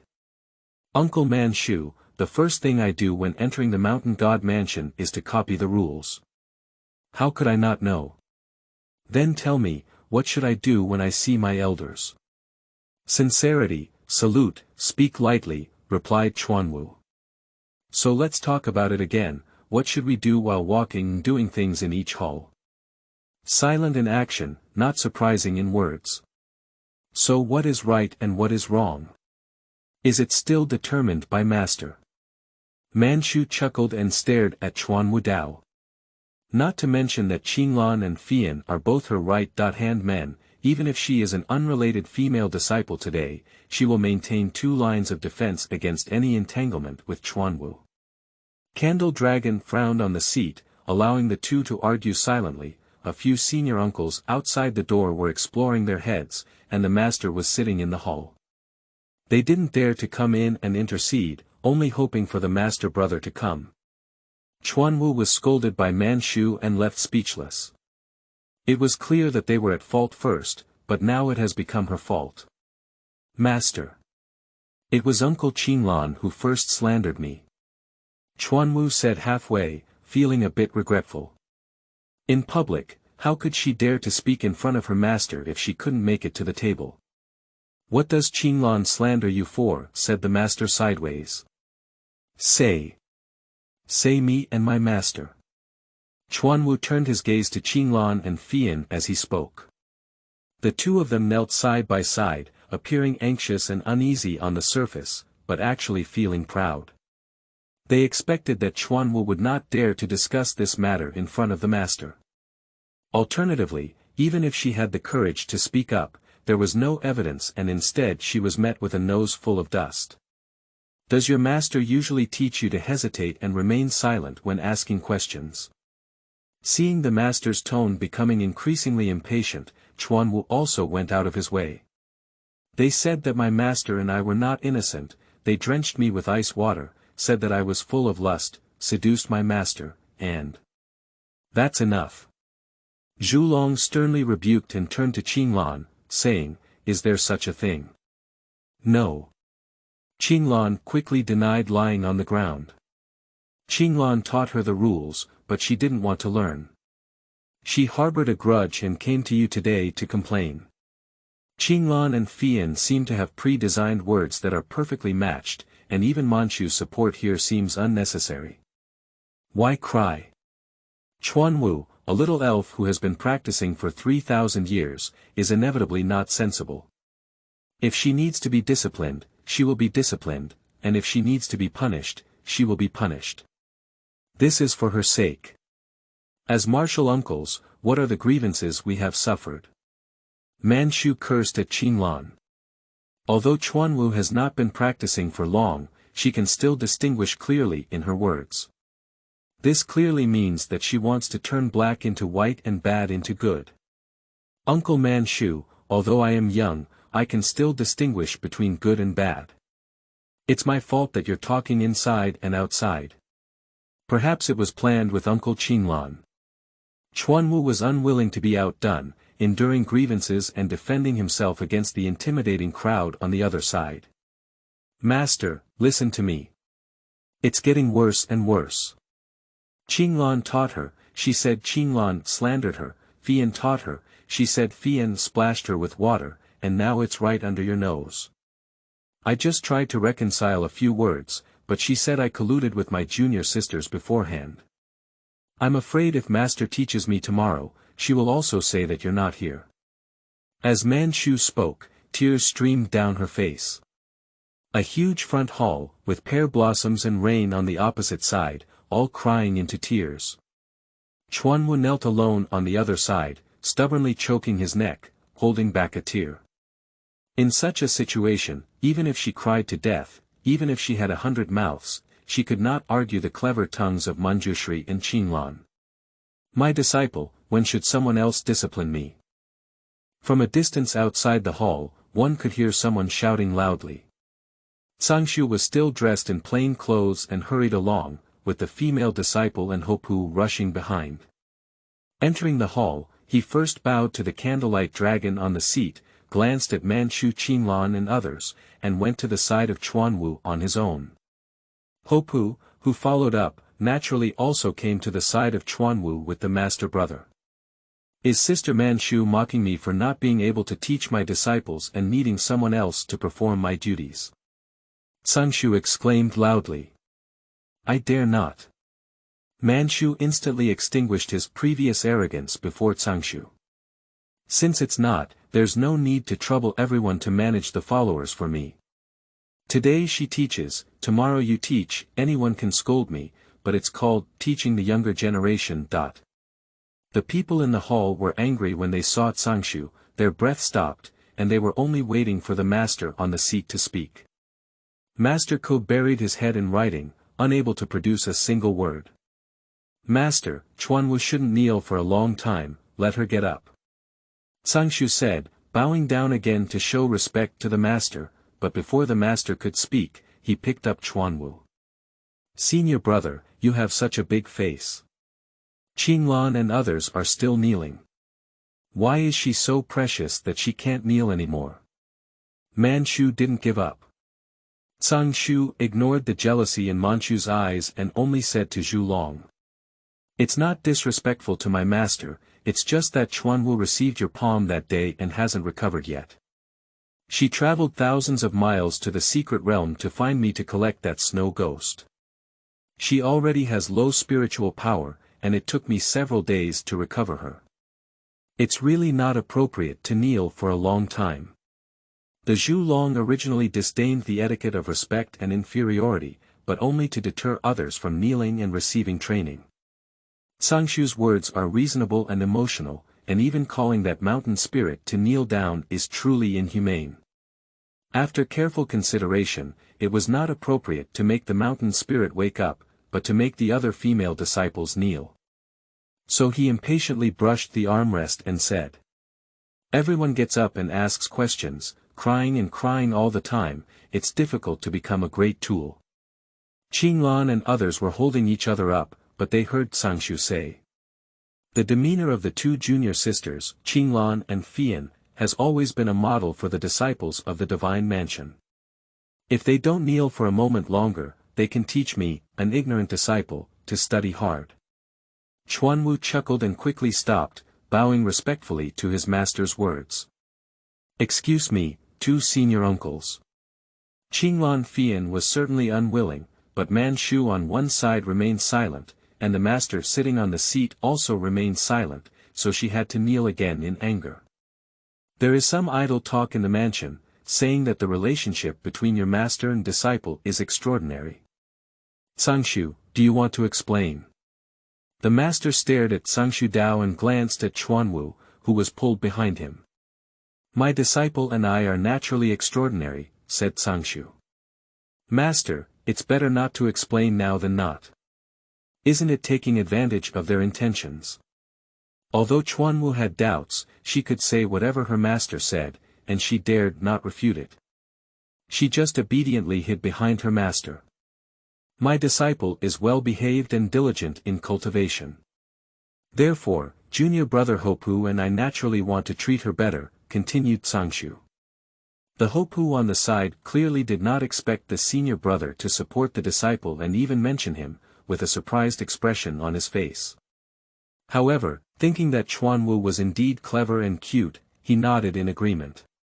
So. It's not as rumored. There was an imperceptible smile on the face of Zhulong. Rumors.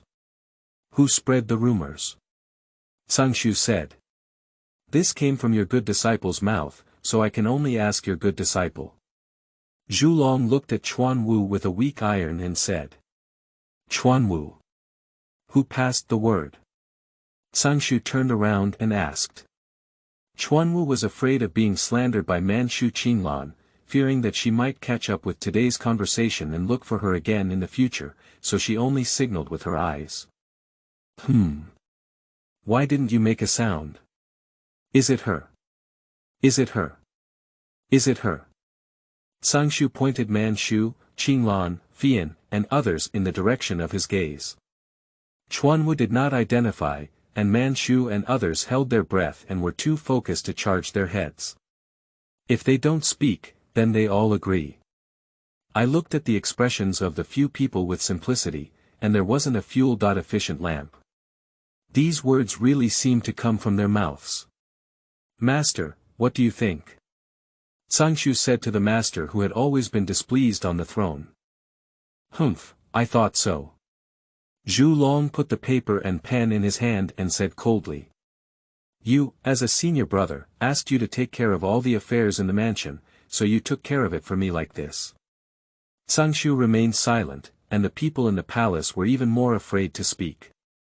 Qinglan, Fian, Zhu Long looked up at the two of them. I have long noticed that the disciples in the mansion are restless and cause trouble all day long. I also pretend that I don't know if you are going on my own days. Now, creating such absurd rumors and smearing the sect is simply outrageous. He specifically pointed to the burnt and steep Qinglan road. You two are arrogant and domineering.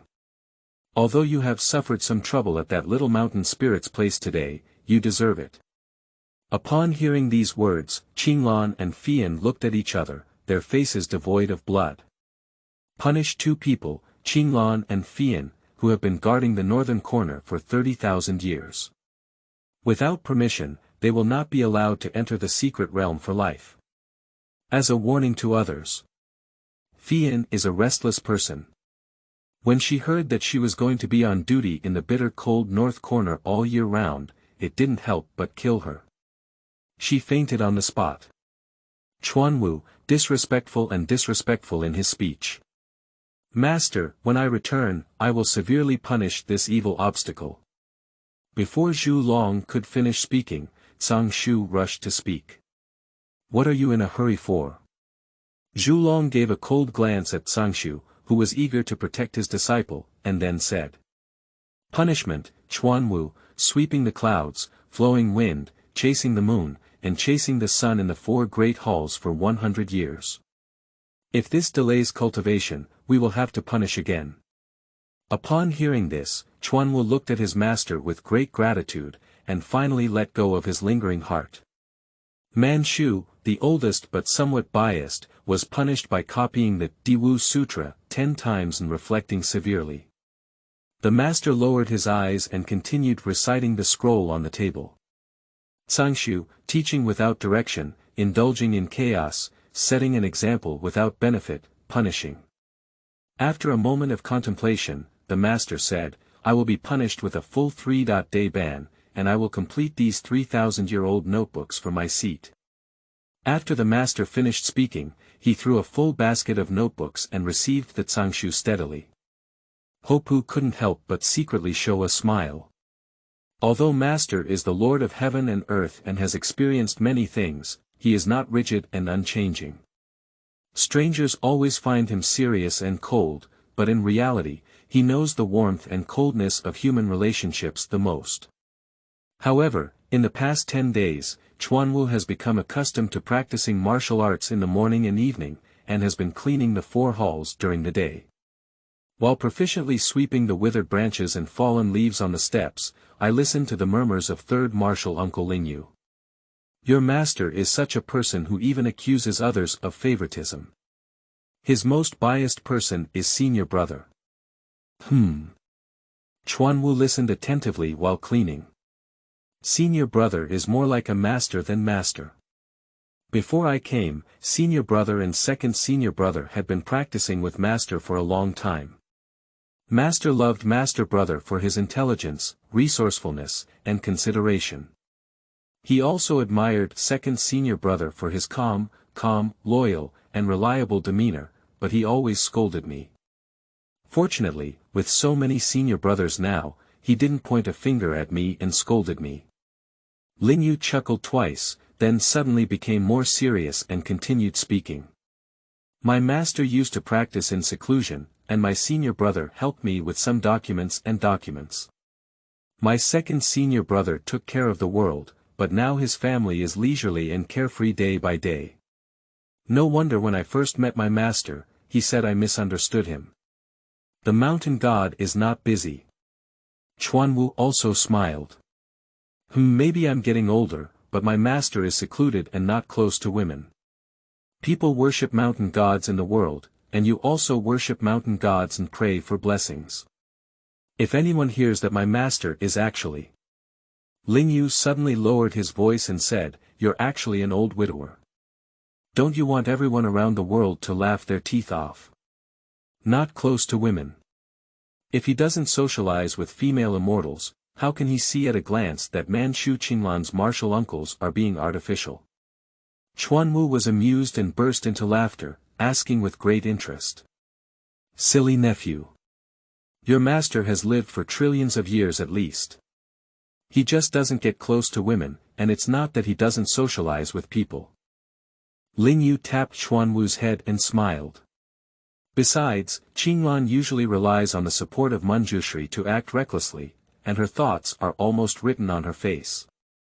People with some expressions can see that it's just a match from the same family, and she doesn't want to poke through it. However, your master has not interacted with strangers for a long time. Apart from having to explain some official matters to the senior brothers in charge, he almost stays indoors. Perhaps only his beloved eldest disciple knows what he is stirring up in that room. Lingyu looked down the winding corridor and immediately jumped down from the steps, tidied up his clothes, and reminded Chuanwu, who was buried in sweeping the floor. "After sweeping this corridor, you will arrive at Chuanyan Hall. I won't be able to accompany you, but you can learn to be more clever." Lingyu took 2 or 3 steps, then turned back. "Don't worry too much, Qinglan is one of the few unruly people. Your master is extremely upright, and with him around, you can focus on cultivating with peace of mind." Chuanwu smiled and responded. She didn't pay much attention to that rumor, and arguing with others was also for the sake of her master's reputation. If their master and disciple were sitting upright, the rumors would naturally be unfounded, and she would just rest assured and sweep the floor. "I remembered hearing from my senior uncles earlier that my master was handsome and elegant, with a friendly and courteous demeanor. There were many female immortals who admired my master. Master is also extremely righteous. Many years ago, even Master Hopu was troubled by the entangled rumors, but Master remained pure and devoted, without any blemishes. My master is the best in the world." "No way." Chuan Wuzheng was talking to himself when suddenly interrupted. There seemed to be a dispute within the Chuanyan Hall, and the clamor became increasingly apparent. Listening to this voice, it looks like a master. Chuanwu quickly picked up the broom in his hand and tiptoed to the side hall. Following the sound of arguments, I gently lifted the curtain and saw the master with tears in his eyes, supporting the arched master towards the bed. A huge mirror was abandoned on the ground. Take a closer look at that mirror, there is another hole inside.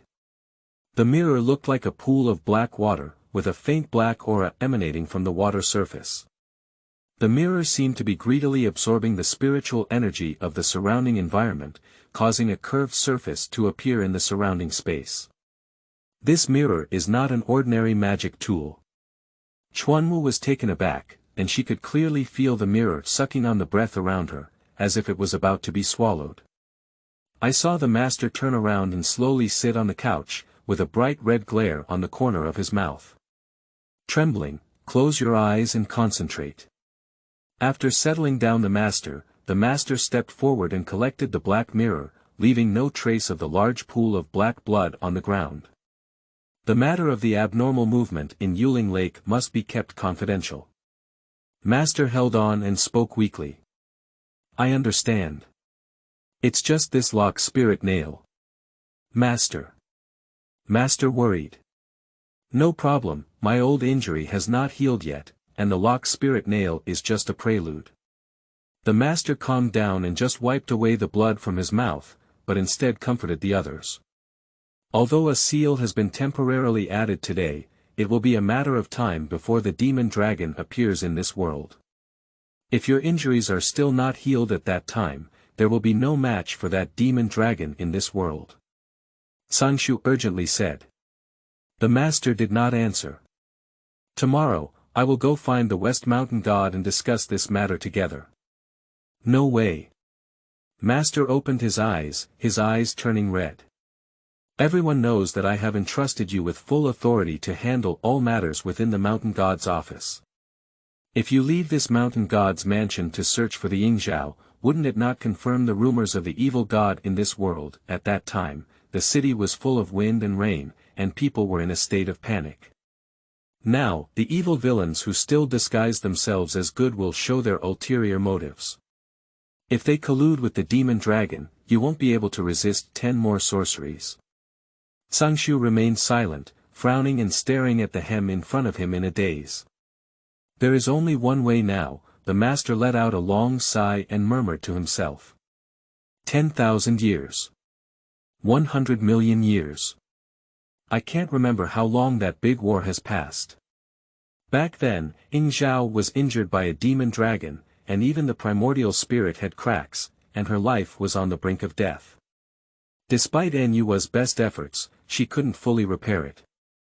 Yingzhao was weak, and even though he was here today, he saw the black energy emanating from the imperial spirit pool repeatedly. So what? So. What you're saying, is it?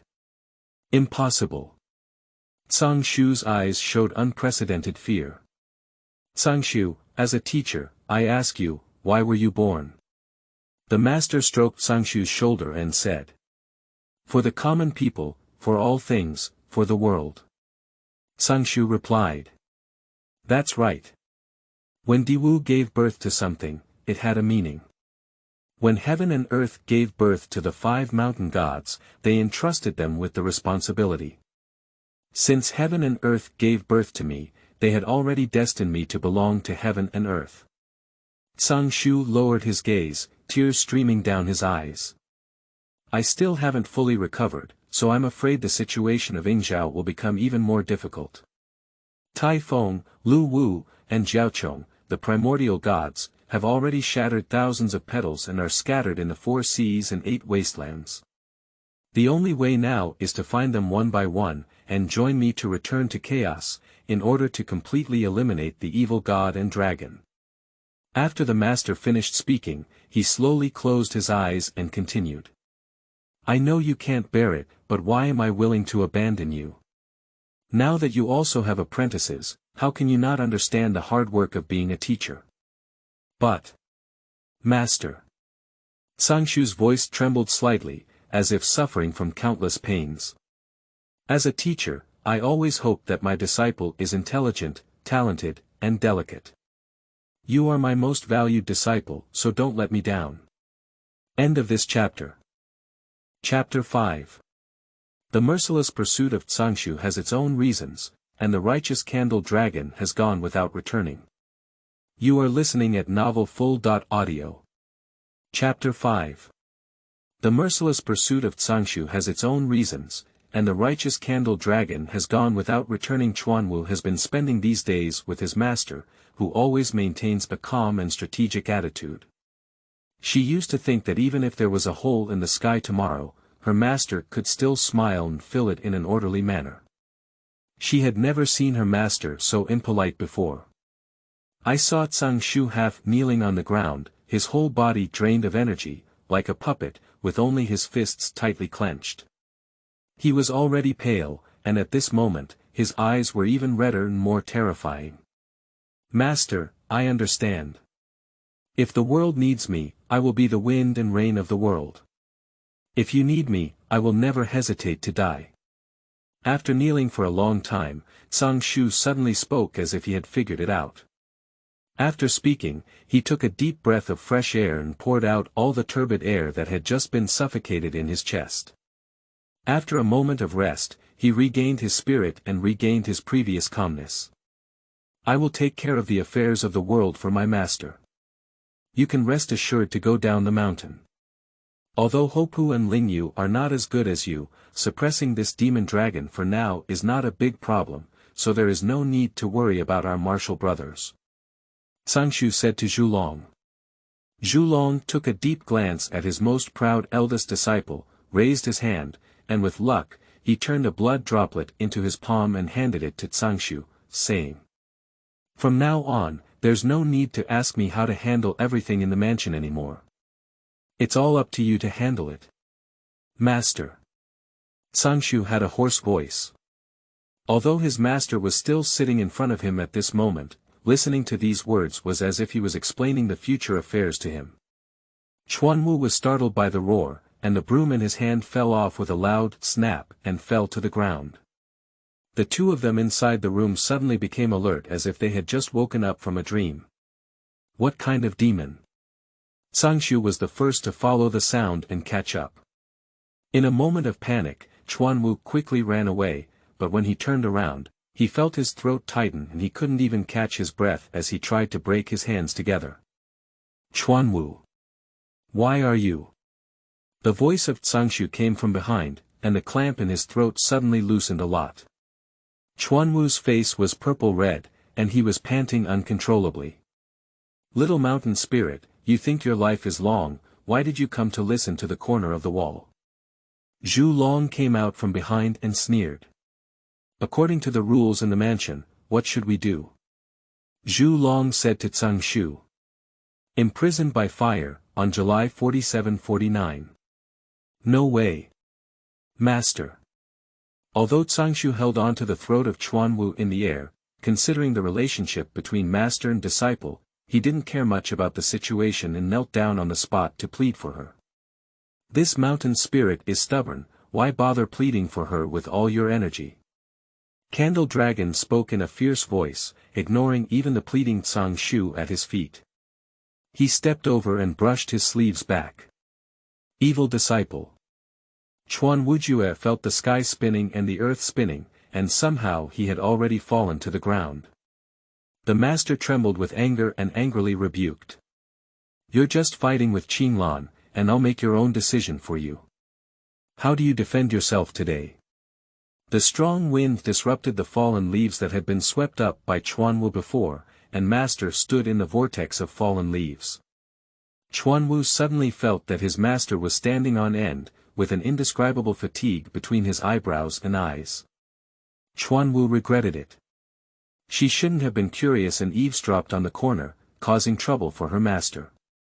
She entered this mountain god mansion because her master had pushed aside public opinions, and she also received guidance from her fellow disciples behind her back.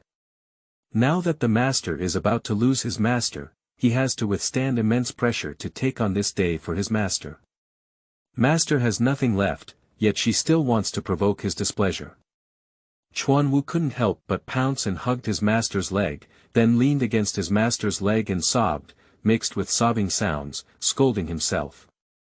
Cangshu's eyes seemed to have been polished away, and Ren Chuanwu, like a piece of wood, hugged him for a long time. He slowly bent down and gently stroked Chuanwu's head, saying hoarsely, "If you know you're wrong, you can't make it again in the future. Go back. It is rumored that the eldest disciple of the mountain god is gentle and talented, and he dotes on the only disciple under his seat to the fullest. However, for some unknown reason, he suddenly became furious and drove the disciple out for training, threatening not to return to any corner within the four realms, otherwise he would be expelled from the sect." Chuanwu wandered down from the 1,000-level heavenly steps alone, like a lonely soul and wild ghost. A small brush on her arm is exactly the same as the one on Cangshu, but it is much smaller. This brush was a magic tool that Shifu had made for her before. Now she has left the mountain god residence, and the rest of it is a burden. She can't leave this brush alone. She begged Shifu for a long time and finally let her take it with her. The backpack on her back was crumpled and collapsed. On that day, her master brought her into the mountain god mansion with nothing, full of joy, and she didn't feel tired climbing this 1,000-level heavenly staircase. After a period of dreamy fairy days, now she came down the mountain empty-handed. Suddenly, she felt that the sky level was so high and difficult to walk, causing her legs to ache and her feet to drop lead. Master used to be so kind and amiable, how could she turn her back overnight? She didn't even need to sweep the 4 great halls, nor did she want to enter the fire prison. Even Xiao Chuanwu didn't want her. Chuanwu reminisced about the past, and her master defended her in the Chuanyan Palace. The crowd seemed like yesterday, but everything had changed. Thinking about it, tears streamed down again. Cangshu immortal art and technique are unparalleled in the world. You have been following him for many days, yet you haven't even learned how to ride the wind and clouds. A familiar voice coldly spoke from behind. Chuanwu quickly turned around, and the master rolled his eyes while holding his arm. What a waste. Master is not sitting properly in his Chuanyan hall. What are you doing at this heavenly staircase? Moreover, she watched with her own eyes that day as her master vomited a lot of black blood and was as weak as a person who had been ill for a long time. Now, she looks as strong as if nothing had happened. Chuanwu widened his eyes and suddenly saw a black-clad disciple following his master. He could be heard shouting from a distance. Master! Wait for the disciple. Walk slower. Upon closer inspection, it looked like a familiar face. Sichuan-Wu wiped away her tears and recalled carefully. Suddenly, she remembered the day she subdued Snow Ghost and saw this person. Fong Fong, you're just thinking about the days back then. How come you're not even as good as an old man like me? The master frowned and said, disliking the windproof carrying a heavy burden, but his footsteps stopped. Master, are you and Uncle Six also going down the mountain? Chuanwu timidly said. Although she was temporarily kicked out by her master, Zhu Long was at least her master. She regarded Cangshu as her eternal master, and the disciples of this mountain god mansion were her eternal master uncles. Since we have reached this heavenly stage and are not going down the mountain, will I practice martial arts with Lao Lu? One sentence from the master left her speechless. I dare to ask master, what is the so-called reason for going down the mountain? Silence lasted for a long time, and Uncle Six had not yet caught up. Keep walking, master has not moved, and she is not good to go first. Don't go, your eyes are facing each other, it's really embarrassing. After pondering for a long time, this sentence came out forcefully. Do you really not know? Master usually doesn't like words and speaks loudly like a bell. At this moment, he lowered his voice, which was a bit awkward. As she looked up and met her master's burning gaze, she suddenly felt a chill in her spine. No. I know. Chuanwu answered without confidence. That day, she eavesdropped on their conversation, and the master probably went down the mountain to search for the fragment of the primordial god. Master. Xiao Chuanwu can be considered to have caught up with you. Lu Shishu, carrying several large bags of luggage, rushed to the master's sight panting heavily. The mountain god mansion has produced some waste, the master cursed. It's not that the disciples are incompetent, it's just that these magical tools are too heavy. Whoa! Windbreak said and casually handed some to Chuanwu. Ah! Chuanwu was surprised. The master ignored the howling of the wind and walked down the mountain leisurely with his arms in his arms. Let's go, Xiao Chuanwu, what a fool to be. Fong Fong saw his master leaving and quickly followed, then saw Chuanwu wooden pestle in place and hurriedly urged him. Chuanwu responded and rushed up with a thud. After completing these 1,000-level heavenly steps, we will have to separate from our master and sixth martial uncle again. She was already reluctant to part ways, but now she has met sixth senior uncle again. After going down the mountain, she will go through another farewell. It's really like cutting meat with a dull knife. Although it's not fatal, it hurts deeply in her heart. Uncle Lu, let's say goodbye here. If there is fate, we'll meet again another day. As she walked out of the mountain gate, Chuanwu suppressed her tears and returned the magic weapon to Fong Fong, hastily saying goodbye. If it were any slower, her easily made decision would be shattered again. Why do we meet again another day? Fang Feng asked in confusion. 2 pairs of eyes and 4 copper bells, both puzzled. Cangshu asked me to take you down the mountain with a useless person, which is already a burden. Now that I have picked up another one halfway, you two are better companions. Master didn't know when he heard them talking, but after being separated by tens of zhang, he immediately shifted his form in front of the 2 of them. Master said he was going to pick up a piece of trash, and I understood it as soon as I saw you. Fang Feng laughed and patted Chuanwu's shoulder. You still have the face to say she's a waste. Master glanced at him alone, let out a cold snort, and flew away. It seems that what San Shishu said is extremely true. Although the master is colder towards people, there is not a word of praise or praise on his lips, but his heart is extremely good. Previously, she harbored resentment towards her master, but her tolerance was underestimated. Chuanwu felt guilty, but his heart was still filled with joy. A little spirit and monster like her, whether she doesn't enter the mountain god's mansion, has an unknown place of origin, lives and dies day and night, she is just living alone, achieving something is also her own hard cultivation, and others are jealous of her. But now that she has entered the divine mansion in front of everyone and become the eldest disciple of Cangshu, being kicked out is another scene. Those who are sour and jealous will not let her go. Although Master is more harsh, he has no ill intentions. Even if we just follow our Master to lift our shoes, we can still avoid the worry of our lives. Thinking about it this way, when she met her Master and 6th martial uncle, she was afraid she had no luck. Dongshan Realm Chapter, Fenshin Zhu. The 3 of them stopped at the Zhongshan border. Master, the fragments of the primordial spirit are scattered all over the 4 realms, and there is no fixed form. Where should we go to find them? Said Fang Feng. The master calmed down and looked around, surrounded by a bustling and noisy group of elves and earthly immortals. He then decided to head towards an inn. Chuanwu and Fang Feng looked puzzled and followed into the inn. The 2 of them put down their luggage and magic tools, and the master was seated in the room. Cross-legged imprinting, closed-eye luck.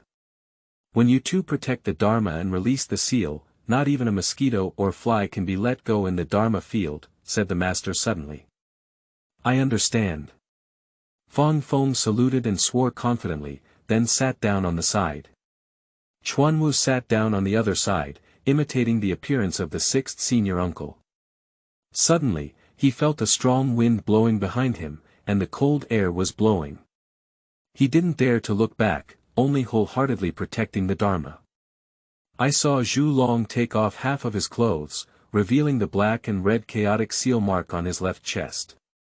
He grabbed it in the air and pointed, a purple spiritual energy rushing straight towards the seal. The 5 black dragons printed on it suddenly came to life, spiraling and twisting, with their heads and tails clinging, leaving a hollow in the center.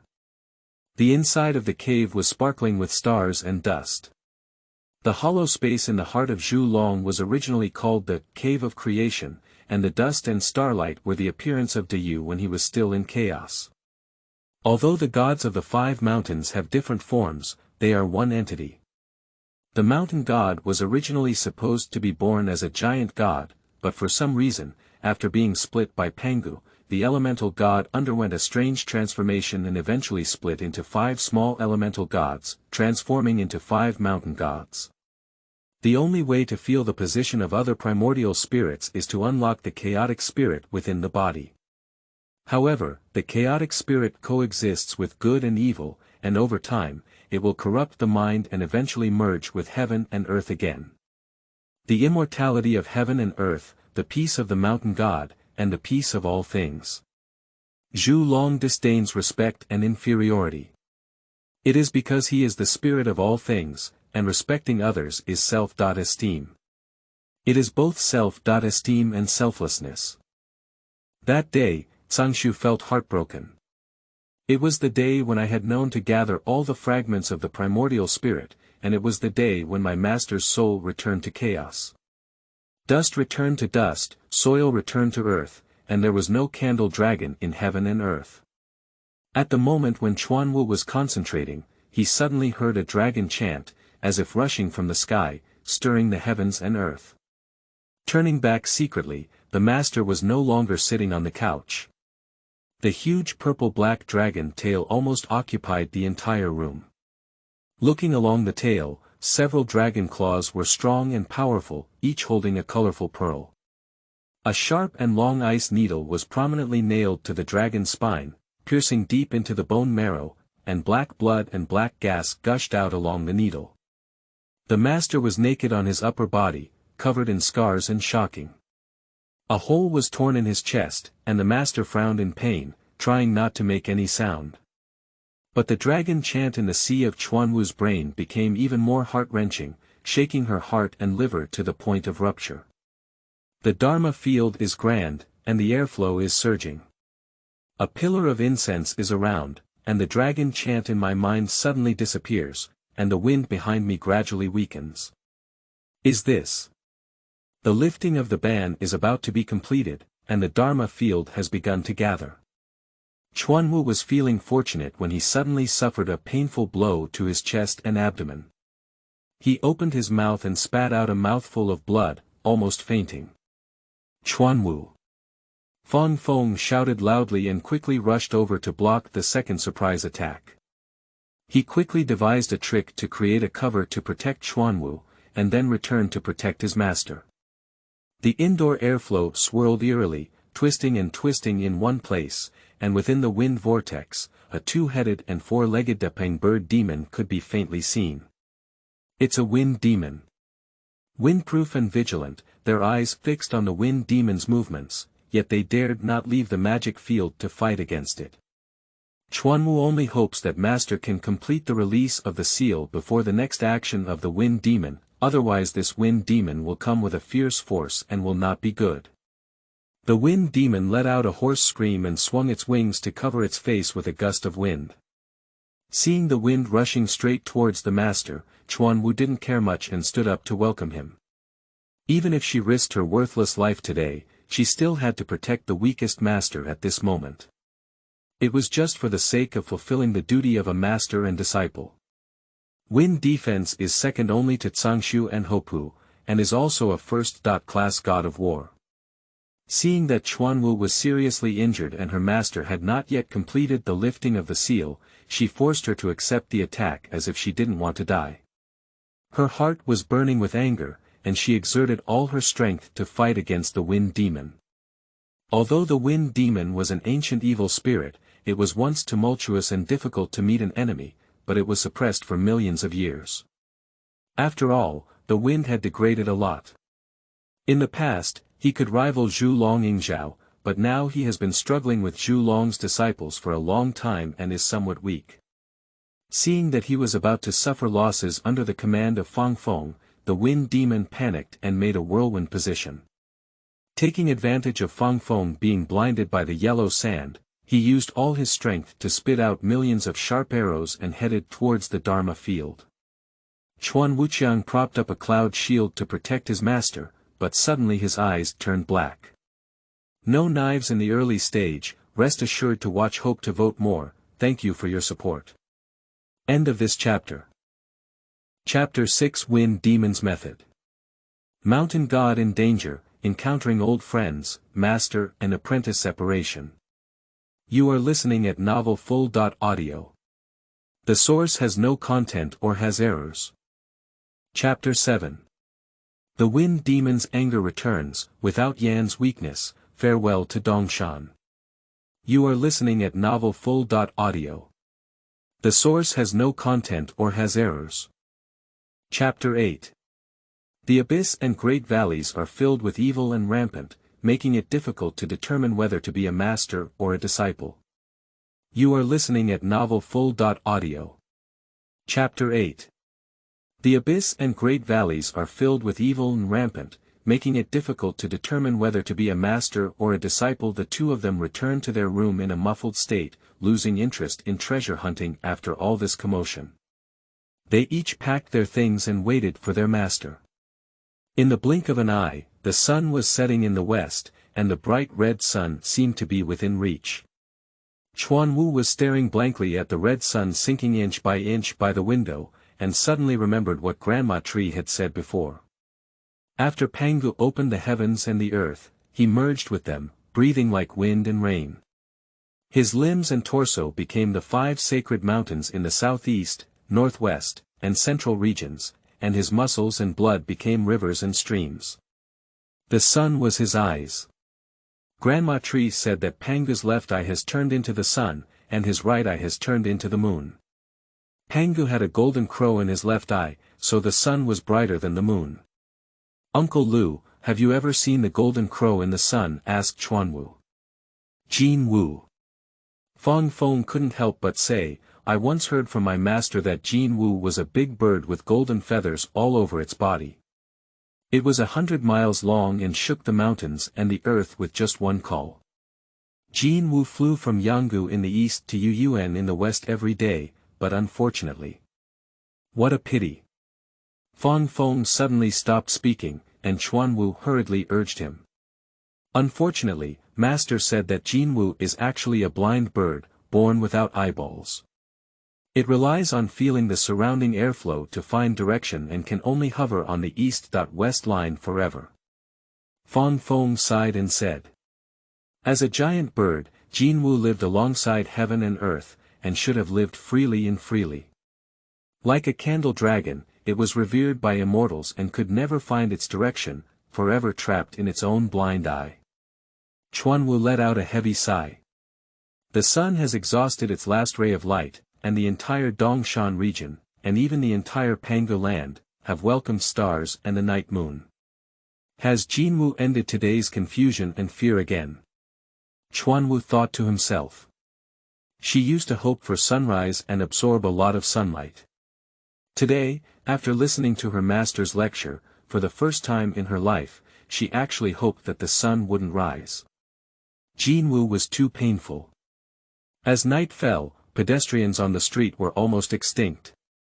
My nephew and I didn't turn on the lights either, they just sat in the front hall waiting hard. It has passed the deadline, but there is still no trace of the master. Master is out for some business, and it's time to come back now. You can't stay at someone else's house, can you? Chuan Wu shook his head and said lazily, drowsy.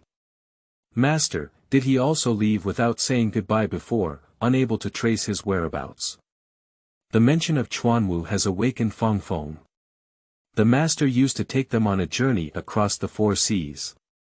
Although their whereabouts were uncertain, they always arranged well with their senior brother before leaving, and never left without saying goodbye. Moreover, he is the only disciple on this trip. Chuan Wu has just joined the sect and is weak. How could master leave them all day and all night without knowing where they are? No, Fong Fong frowned. Once upon a time, there were senior brothers and 2 senior brothers. Even if the master was not present, the senior brother knew where to go. Master now has no relatives or friends, and after the war, he is almost the only one left in the world. Where will he go? Chuan Wu stood with his feet raised, looking melancholy at the corridor. She wished she could travel all over the world and return to her master's side within a day. Wait a minute, Dongshan Mountain has always been known for its peaceful weather. The strange wind is coming, isn't it? Master really in danger? Fong Fong exclaimed. The sunlight in Dongshan is warm and sunny, with mostly sunny weather. How could there be a sudden strong wind that could even blow down the stone pavilion? At that time, I thought it was because the Dongshan Divine Mansion was in disrepair for a long time, but now I'm afraid it's because of that wind demon causing trouble again. Together, the Master's divine power is not as strong as before, and the wind demon's magical power is far above that of the snow ghost. It is not impossible to take advantage of the situation and kidnap the Master. Fong Fong hurriedly returned to the room and dug out the heavy luggage, rummaging through them one by one. Although Chuan Wu was anxious, he looked serious at Fong Fong, as if he was looking for something important and didn't dare to disturb him. He only followed behind like a tail. I'll just say it's here. Fong Fong suddenly picked out a needle and smiled. Needle. We're not going to save Master, what needle are you looking for? Chuanwu saw Master anxiously searching and thought he was looking for some powerful magic weapon, but he was so disappointed that he found a needle. My nephew, don't underestimate this needle. It was made by the Master 70,000 years ago with a trace of his own dragon beard. It's a pity that he carried all these magical tools when he heard from the senior brother. Fang Feng said proudly, Xiao Chuanwu, you should take good care of it. I saw words murmuring in the windproof wind, and a surge of air gathered. The needle was actually hanging in my palm, spinning leisurely for a few times. The colorful thread at the end of the needle spread out in all directions, like a peacock spreading its screen. After a turn, it twisted back into a new strand and drifted straight southeast. The original name of this needle was Fengwei. It was originally a magical tool created by the master in his leisure time to find things, but today it is used to find himself. Fang Feng closed the phoenix tail, and the two hastily put away the magical treasures and artifacts all over the house, then hurriedly left in the moonlight. Following Fengwei all the way to the southeast, it turned out to be a barren forest, with large areas of dead trees falling to the ground. Regardless of size or height, they were all broken at the waist level. Chuanwu, accustomed to the flourishing shade of trees and hanging green in the Liyuan area, was shocked to see this 100 hectares of withered forest and widened his eyes. How could it be like this? Master is lazy. I haven't been patrolling the border for many years, and I didn't know such a big thing had happened here, said Fang Feng with a surprised expression. 10,000 years ago, when he and Lingyu passed by this place, it was still a lush scene. How could they all die in just 10,000 years? Fengwei still pointed to the southeast, and the two had to continue moving forward.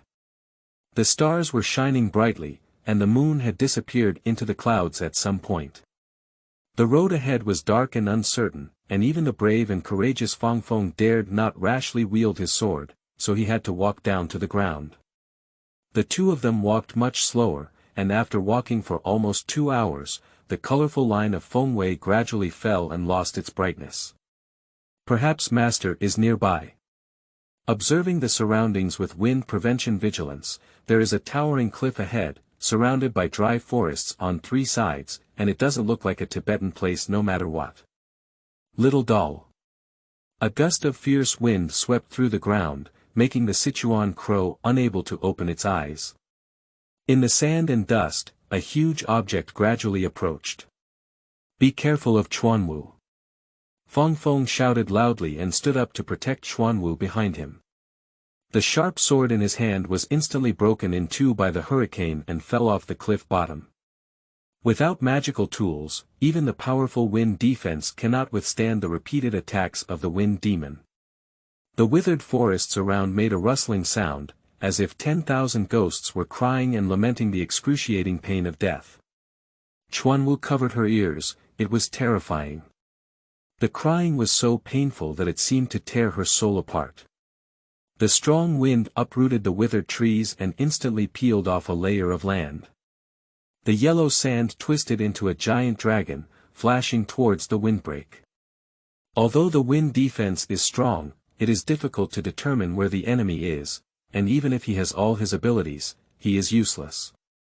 The wind demon laughed wildly in the yellow sand, surrounded by hurricanes in all directions. The windbreak was lost in the eyes of the hurricane. Little doll, the candle dragon is in my hand, ha ha ha, ha ha home. Wind demon laughter came from ahead, and Fang Feng struck forward, but it hit into the void. I didn't expect it, even the candle dragon has today. There was another voice on the side, but with a beat, it was once again a void. Master. The wind demon is not in the wind. Chuanwu suddenly saw through the wind demon's deception. The wind demon created this wind vortex puzzle to confuse his opponent, but he retreated with his whole body. If he couldn't dispel this sandstorm, even the most powerful immortal would eventually die exhausted. Upon hearing the words, Fang Feng suddenly felt a spiritual light and gave up struggling. Despite being tempted by the wind demon, he ignored it and only observed something from all sides. Chuanwu looked at her 6 senior uncles and saw Fang Feng with bare hands and a determined expression. Suddenly, he jumped up, and the wind demon immediately lost a wind mass. The windproof rose high into the air with the strong force of the wind, and at the same time, a wind dragon came out of each palm, causing a crack to be opened in the sand and dust all over the sky.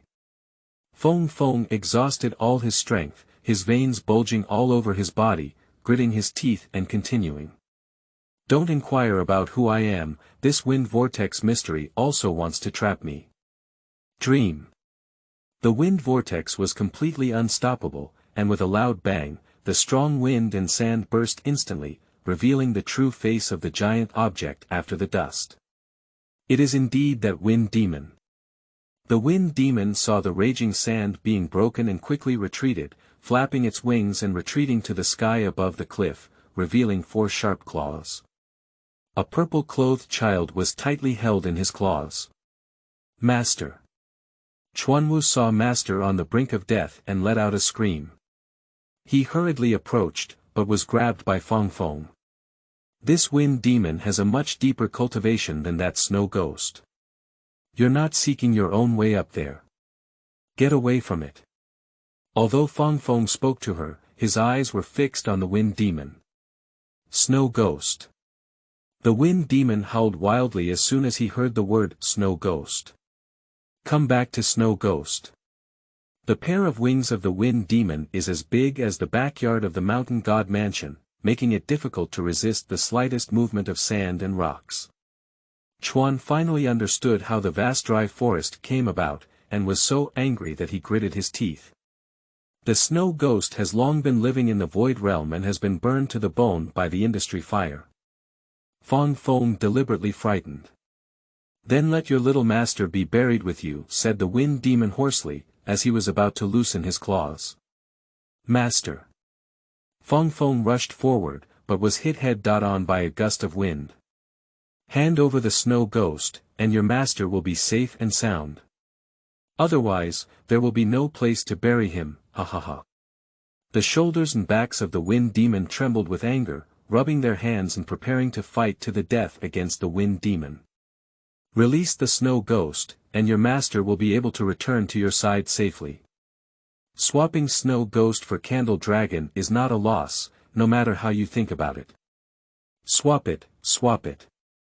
Release the snow ghost, it's important to save your master.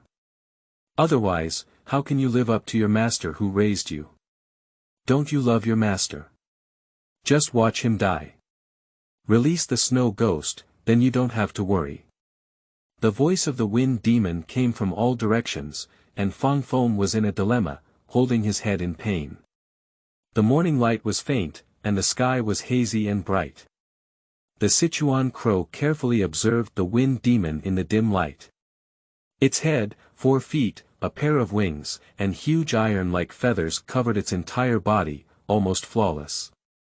Looking at the master it was holding in its hand, originally 8 feet tall, now not even 5 feet tall, with thin arms and weak legs, restrained by the iron claws of the wind demon and unable to move.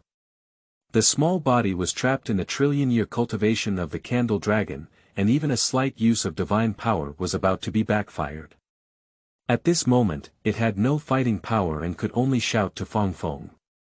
No snow ghosts allowed to be released. But master. Nothing promising. If you release the snow ghost today, you will be expelled from the sect. Zhu Long cursed in his iron claws. As soon as this word was spoken, the wind demon immediately increased its power in its claws, and before the master could finish speaking, he spewed out a mouthful of blood. Are you going to let it go or not? The wind demon threatened. Seeing master covered in blood, Fang Feng's heart wavered as he turned his head and met the gaze of Chuanwu. Master is the spirit of all things. If master passes away, there will be no one who can compete with the fierce gods, demons, and dragons. Master is still unable to defeat all the evil gods and creatures, let alone others. At that time, the demon dragon was soaring, and the world was a purgatory. How could the evil spirits who had been suppressed underground for thousands of years let go of those immortals? Chuanwu certainly understands this truth, but if the snow ghost is released in exchange for the master, it will harm the human world. Although the path is not deep, once it is released, it will inevitably be a catastrophic disaster for all things in Dongshan. At this moment, Chuanwu felt like a blind bird, trapped in a dilemma between two options. Chuanwu, help me unlock the Tai Su realm. Fangfeng finally made up his mind and made a resolute decision. He has been following his master and several senior brothers since he was 40,000 years old. Although his master is more strict and his mouth is more poisonous, he genuinely cares for them in his heart. He indulged in playing with Lingyu, and his master always punished him more severely. He preferred to practice martial arts, but his master spared him from other miscellaneous tasks and only instructed him to focus on practicing. Otherwise, where would the current god of war Windbreak come from? Last time, it was his dereliction of duty as a protector that led to an accident in the transformation of his master. Otherwise, how could he have been taken advantage of by the Wind Demon? What about being expelled from the sect? He couldn't just watch his master die under the command of the Wind Demon, while he stood idly by for the so-called righteousness. Now that his master is on the brink of death, if he hesitates a bit, he will feel guilty towards his master and his fellow disciples. Master, wait a moment. Chuanwu suddenly shouted. The Wind Demon is cunning. If we really release the snow ghost, how can we guarantee that it will keep its promise and release the master? Chuanwu said as he approached Fangfeng. Wind demons, snow ghosts, and even countless evil spirits underground, who doesn't expect their master to die? Will it give up on the easily captured Shirshan god Zhulong for just one snow ghost? Even 10,000 snow ghosts may not be worth my master. Chuanwu frowned coldly and exposed the cunning plan of the Wind Demon. My master coexists with all things, never dies or dies. It is impossible to kill my master for the time being before we can exchange it for the snow ghost. The Wind Demon was seen through her thoughts and became anxious and angry. With one wing, she fanned towards the Sichuan crow, who was knocked out 100 meters and couldn't stand up straight, but she still wanted to say something. Now our 6 martial uncles are one and will draw with you. If we let the snow devil out, we will fight 2 against 1. It's up to you to the final say whether to let it go or not. You really have a good calculation. Shut up. The Wind Demon was furious and roared fiercely at the Sichuan crow. I must say it. You are so eager to save the snow ghost, I'm afraid the snow ghost also has other uses. Otherwise, how could you waste all this effort to save the weakest and most worthless little servant? Chuanwu continued. The Wind Demon was provoked by the words of Chuanwu, and he spread his teeth and claws, pounding his chest and feet. It's now. Chuanwu instantly threw out his dust, caught the wind, and stabbed towards the lower abdomen of the Wind Demon. The dusting of Sichuan Wu was practiced by Cangshu himself, and the changes in the 120.7 years were just like that of Cangshu itself. At the moment when Fangfeng received it, the graceful and soft dust had already turned into a 3-edged sword, piercing straight into the Wind Demon's bare abdomen. Seeking death. The Wind Demon erupted into a piercing roar, shaking open the windproof, but loosened its claws due to eating pain. Master. Chuanwu disregarded the struggle with the windproof and rushed towards the cliff regardless of everything. It was too late, and the dying master had already broken free from his clutches and fell towards the bottom of the cliff. Chuanwu. During the windbreak fight, I saw Chuanwu pouncing towards the cliff and exclaimed in surprise. However, it was already too late. Chuanwu had already jumped down with his master, and in the blink of an eye, he merged with the darkness in the cliff. I hope everyone can support me a lot. Also, I wish everyone a happy Valentine's Day. End of this chapter. Chapter 9. Ruins at the cliff bottom, trapped in danger, surviving in a desperate land of peach blossoms. You are listening at novelfull.audio. Chapter 9. Ruins at the cliff bottom, trapped in danger, surviving in a desperate land of peach blossoms, borderless ink gathered from all around, and Chuanwu seemed to be in the void, with hands and feet no longer belonging to him. The mountains, rocks, wild trees, and strange rocks have all turned into long, thin, and soft raindrops, gently flowing past me. She felt in a daze that she had returned to the days when she had been sleeping soundly at the feet of the tree mother. In law before she even took shape. The sunlight gently caressed her hair, somewhat like the warm hands of her master. Chuanwu was tired, with heavy eyelids and eyelashes woven into a dense net. A line of dawn appeared on the cliff, and the battle between the windproof and the wind demon was fierce. Chuanwu squinted his eyes, and the two shadows became smaller and smaller, only the morning light became stronger and stronger. Jin Wu is flying away again. The last remaining bit of consciousness murmured an inexplicable sentence, and Chuanwu fell asleep. Master Hopu said that deep sleep is the initial and final state of life, so there is no need to fear death. Death returns to the beginning, like a drop of water to the river and sea, like a grain of dust falling into the earth, like a baby entering the mother's arms. Chuanwu is not afraid of death, but she is still a bit unwilling. Those little mud tricks in the world always say that her mother's embrace is the warmest place in the world. Chuanwu has never had a mother. I wonder what it feels like to have those little mud ideas in her arms. In 33 years, Chuanwu regarded himself as his mother and wrapped his left arm around his right shoulder, feeling a hint of warmth on his right shoulder. His mother's embrace was probably the same, right? Chuanwu misses her master so much. She misses the swing and those flowers in the Flowing Wind Palace so much. Lufeng Palace in front of the Flowing Wind Hall, the falling petals are colorful, and the yellow leaves are scattered all over the ground. Autumn in Dongshan always arrives on time. The crimson sunset had not yet fully set, and the sky was filled with clouds and neon lights. Cangshu sat alone on the white swing in front of the hall, holding a fallen leaf in contemplation. Once upon a time, when he was practicing in seclusion, Chuanwu was tending to these flowers and plants in front of the hall. The remaining female disciples came to laugh at her, but she ignored her, like a newborn puppy, with a satisfied smile on her face. Now that the flowers have almost fallen, I wonder where she and her master have gone. Cangshu lazily spins the pitiful leaf in his hand, fluttering like a moth, and the swing is filled with melancholy. Master's mouth is poisonous and she doesn't like to socialize with others. She will have to endure some hardships and anger following master, but it's all a last resort, and no one has a choice. Anyway, it's better to endure some hardship. After all, he can't be sure if he can always protect her. Cangshu let out a long sigh and stared blankly as the sunset dissipated inch by inch. Suddenly, he felt a slight chill on his body and got up to enter the main hall. In the season when the fragrance fades away, the fragrance of flowers in front of the Flowing Wind Hall becomes even stronger. The fallen leaves that were just pinched were abandoned on the swaying swing, but were gently picked up by one hand at the bottom of the Broken Head Cliff. After an unknown amount of time, the sound of flowing water seemed to come from the ears of Chuanwu, and his face was wet and sticky, with a pain that felt like his bones had been shattered.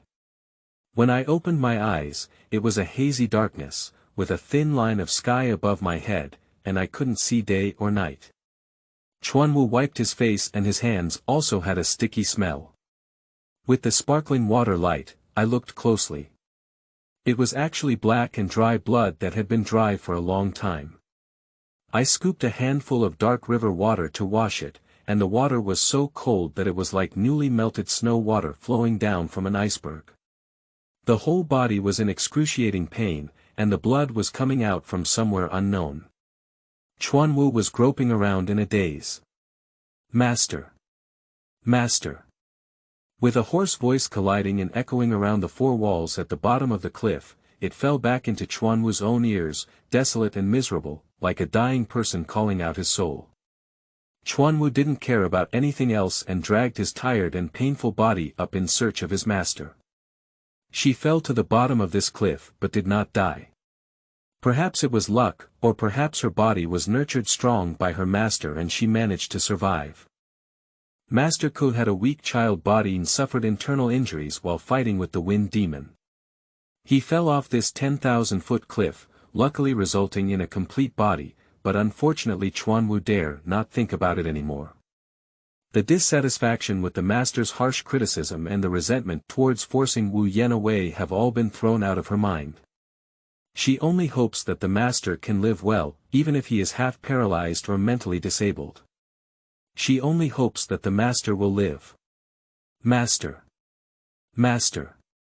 Chuanwu dragged his heavy body and cried wildly, stumbling forward in the darkness. Master! Mountain God! Candle Dragon! Master! Didn't you say you won't die or die? You actually answered me. You're lying. The darkness at the bottom of the cliff was like the pupils of a giant object, and she wandered aimlessly like a ghost, unable to distinguish from all directions.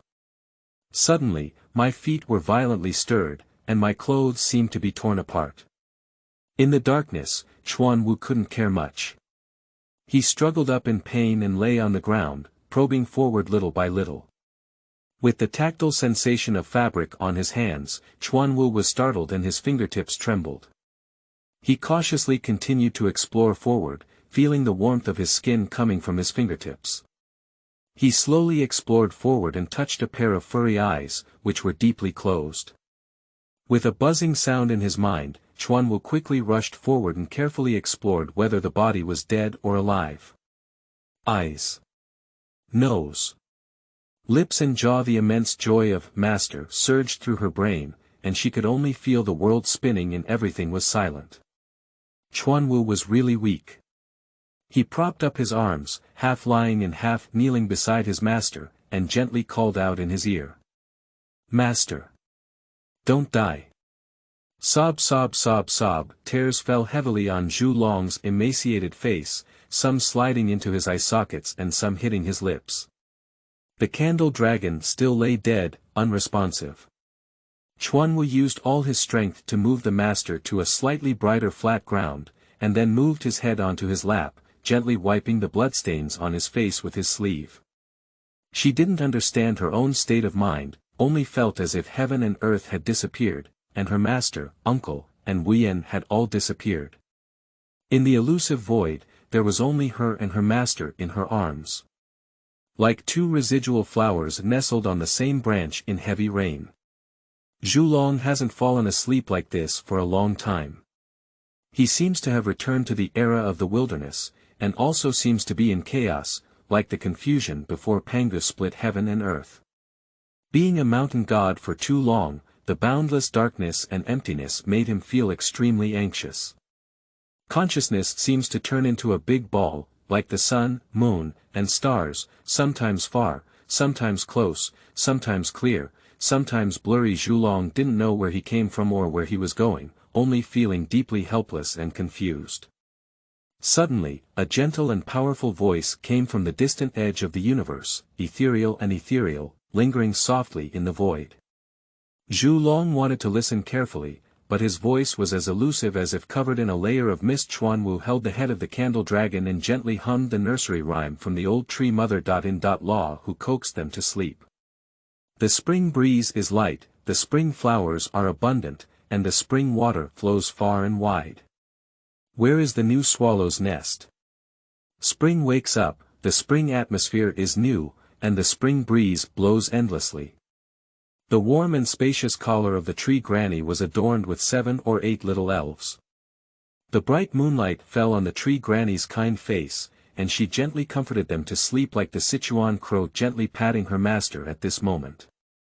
Zhu Long has never heard such a heavenly sound before. He seemed to have found a spot of light in the chaos. Although weak, he was finally not alone.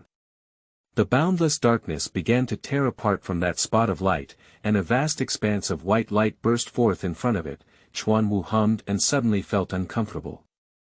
His legs were wet, and his clothes were stuck to them. He quickly reached out to touch his legs, and the smell of blood filled his nose, but there were no scars or holes on his legs. Isn't it my blood? Chuanwu exclaimed in surprise and quickly touched the back of his master's head. It was indeed a big wound. Warm blood oozed out from the wound, almost soaking the entire back.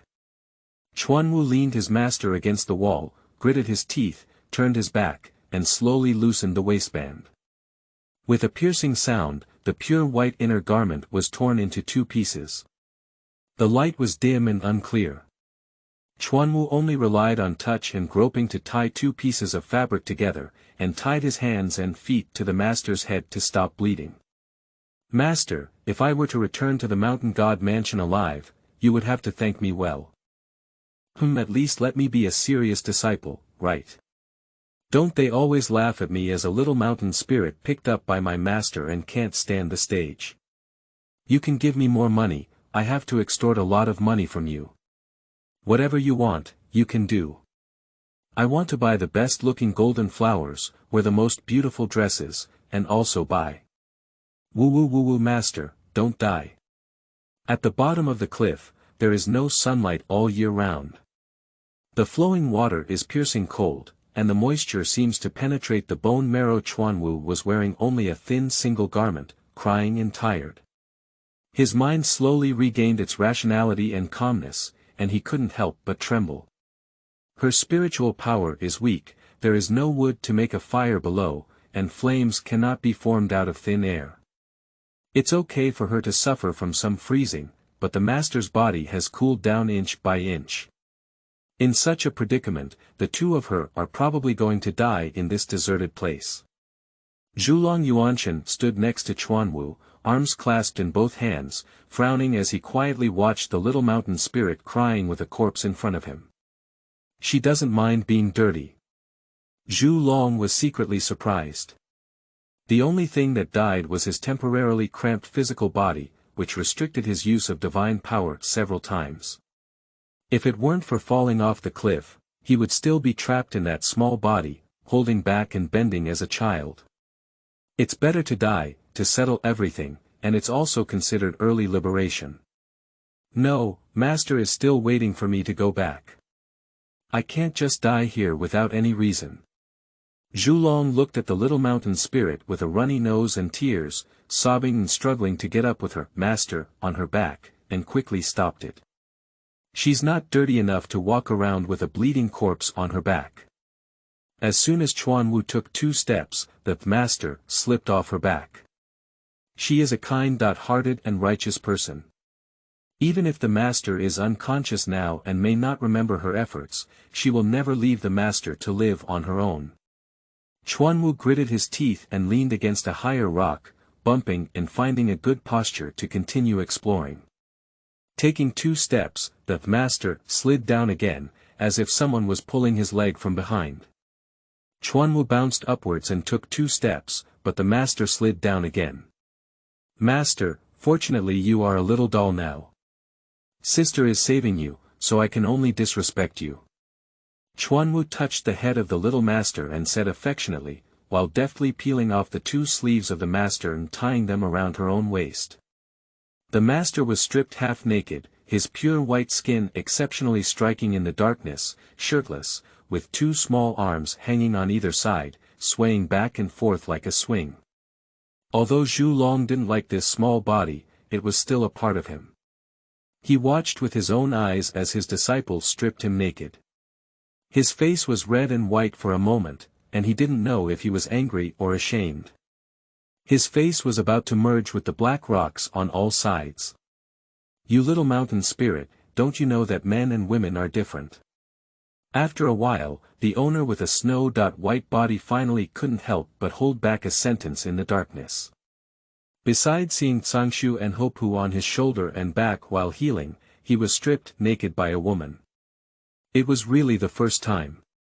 Zhu Long pulled down the body from Chuanwu's back, his voice mixed with a hint of anger. Ah! Chuanwu refused to let go of his master on his back and turned around stiffly. Behind is the old darkness that has just passed, and ahead is the new darkness that has not yet been explored. Chuan Wumian blinked in surprise as he faced 2 darkness. Perhaps I heard it wrong. Chuanwu muttered, intending to continue his journey, suddenly feeling like something was staring at him in the darkness. I didn't hear you wrong. It's me. The candle dragon stood in front of her, less than a foot away. He can even feel the heat exhaling from her mouth and nose. Chuanwu looked suspicious and timidly reached out to explore the darkness ahead, but something caught his fingertips. The air at the bottom of the cliff was as cold as ice, while the airflow holding her hand was warm and hot. Although they were both air, they could clearly feel the difference between heaven and earth. Who? Chuanwu warned and quickly tried to withdraw his hand, but the mysterious hand in the darkness refused to let go, even reaching up with her hand. Tong! Tong! Tong! Tong! A strong and powerful heartbeat came from my fingertips, as if ripples could be produced in the air. Are you? Master. Chuanwu said cautiously. Otherwise. The voice of the candle dragon was deep and profound. He was supposed to be angry and plead guilty, but he seemed to have something urging him in his heart. He couldn't help but want to hold on to her fingertips and let her touch his heartbeat. The incident of her peeling his clothes just now doesn't seem like a big deal anymore, cough. He is at least a master, so frivolous, he doesn't look like him anymore. Zhu Long reacted and awkwardly released the hand being held. Master. Woo, you're not dead. That's great. I thought you were still alive. Chuanwu threw himself into the air and cried. Wait, if you're here, then what I'm carrying is. Ah. Chuanwu was crying bitterly when suddenly he realized something, screaming and jumping into mid-air, throwing down the body on his back and running away. Unfortunately, the body was tied too tightly, and even if the person on their back loosened their grip, they still clung tightly to the back. Zhu Long couldn't help but laugh at the sight. She panicked, punched and kicked, and went up to untie the sleeve herself. Woo. Chuanwu was frightened and trembling in the corner. Master. When did you come out? Chuanwu wiped away her tears for a long time, trembling and asking in a voice. Zhu Long looked at the little mountain spirit in front of him, whose eyes were crying like peaches, and suddenly felt a little sour in his heart somewhere. Probably. Before you return to the mountain god mansion and extort a large sum of money from me. Returning to the mountain god mansion. Asking for money isn't that just taking off your inner clothes? Chuanwu blushed with embarrassment, becoming angry and unable to hold back, and then burst into tears. Then you've seen everything. Chuanwu hugged her head like a kitten, and the sound of a jar filled her airway. No, said the candle dragon calmly. I haven't finished speaking, how do you know what I'm asking? This question left Zhu Long speechless. Tang Shan Shen Zhu Long, Yuan Shen sneaks out of his body to watch his disciple undress. It's like a slippery world. There was an awkward smell in the air, and Chuanwu crouched with his head in his arms, refusing to make a sound. Zhu Long was at a loss. Let's find a way out at the bottom of this cliff together, my seat. Zhu Long wanted to change the topic and awkwardly found himself a step down. Upon hearing this, Chuanwu looked up at the air in front of him for 3 seconds before suddenly punching and kicking at it. Unfortunately, she couldn't see the master's spirit, but the master could see her. She was originally a flower fist embroidered leg, but she was really beating around haphazardly, never sweeping a single strand of the master's hair. I don't want this little body anymore. This seat is liberated and free for a few days. Zhu Long stretched lazily and glanced at the body of the little child lying on the ground, exclaiming happily. Just as he was about to stride forward on his own, he was stopped by Chuanwu. Go in. There is a hint of shyness in Chuanwu's tone, but more of it is the immense anger after being deceived.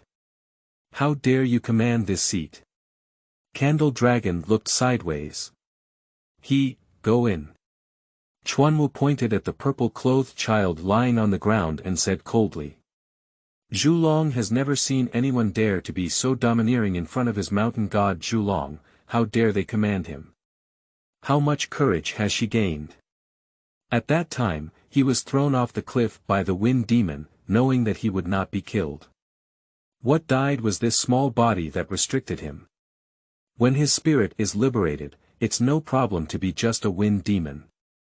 Unexpectedly, this foolish little mountain spirit fell off the cliff with him. Her cultivation was still shallow, and if she fell off that 10,000 zhang cliff, it would be difficult to find her corpse. At the critical moment, he disregarded the backlash and forcefully activated his divine power to protect her little life. That little body, apart from allowing her to see his movements, had no advantage over him. Instead, it restricted his ability to activate his divine power, and truly turned him into an 8-year-old child. I say no. Zhu Long remained stubborn. The thin clothes outline her slender waist and shoulders, as well as the curves of a young girl. Chuanwu's face was cold and he stood motionless in the corner. She threw herself down regardless of everything. The beautiful dress she had been wearing happily a few days ago was now torn apart, the hairpin ring on her head was nowhere to be seen, her hair was disheveled, her eyes were red and swollen, and her clothes were disheveled. Looking at the body on the ground, which was covered in scars, the torn inner garment on her head had already been dyed crimson. The candle dragon couldn't help but waver. Can I change your clothes when I leave this seat? I don't want new clothes. Go in. Chuanwu continued to repeat those two words, with a certain posture of not stopping until the goal was achieved. End of this chapter. Chapter 10. Master's Rebirth clears prejudice, meeting noble people in a peach blossom land. You are listening at novelfull.audio. Chapter 10. Master's Rebirth clears prejudice, meeting noble people in a peach blossom land. After hesitating for a long time, Zhu Long returned to the side of the little apprentice whose mind suddenly turned bright, and patiently said, "Be good." Chuanwu remained unmoved. "Be good." Chuanwu didn't even turn his face away. This old fox with a darker heart, if he has been wandering around without a trace, no one can see him, but he can see everyone else completely. The old fox felt at ease, but it was extremely unfair to her. She had to be worried about undressing, releasing her hands, and even sleeping. Zhu Long couldn't coax him well, so he stiffly raised his hand to suit the messy head of the little mountain spirit in front of him, like a spirit beast. Although Chuanwu couldn't see the master spirit, he still felt something on his head and stubbornly tilted his head, not moving his own head. She was already weak and struggled at the bottom of the cliff for a long time, almost exhausting her energy and blood. She was as pale as a small face paper, with only two eyes red and swollen. At this moment, her nose and ears were flying red due to anger, and she was as angry as a freshly peeled lychee. "Little mountain spirit, I am a righteous gentleman," Zhu Long said helplessly. "When I go back, tell my master. His mountain god master is actually a shameless villain who is good at disguising himself." Chuanwu bit to death. This majestic mountain god governs all four realms. Can you deceive this little mountain spirit? Candle Dragon approached the enraged Chuanwu, the small mountain concise and unreasonable. "You still have the face to say, mountain god.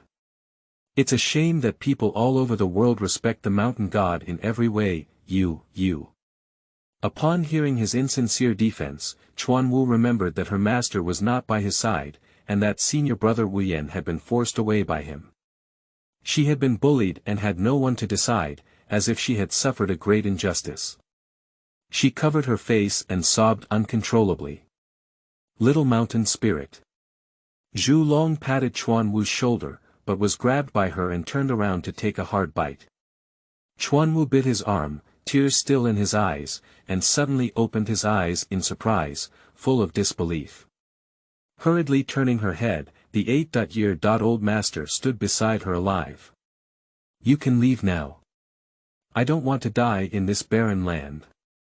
The master snorted from his nostrils, cast a white eye at her, pulled out his arm with 2 rows of bite marks that were painful, and walked forward on his own. "Master."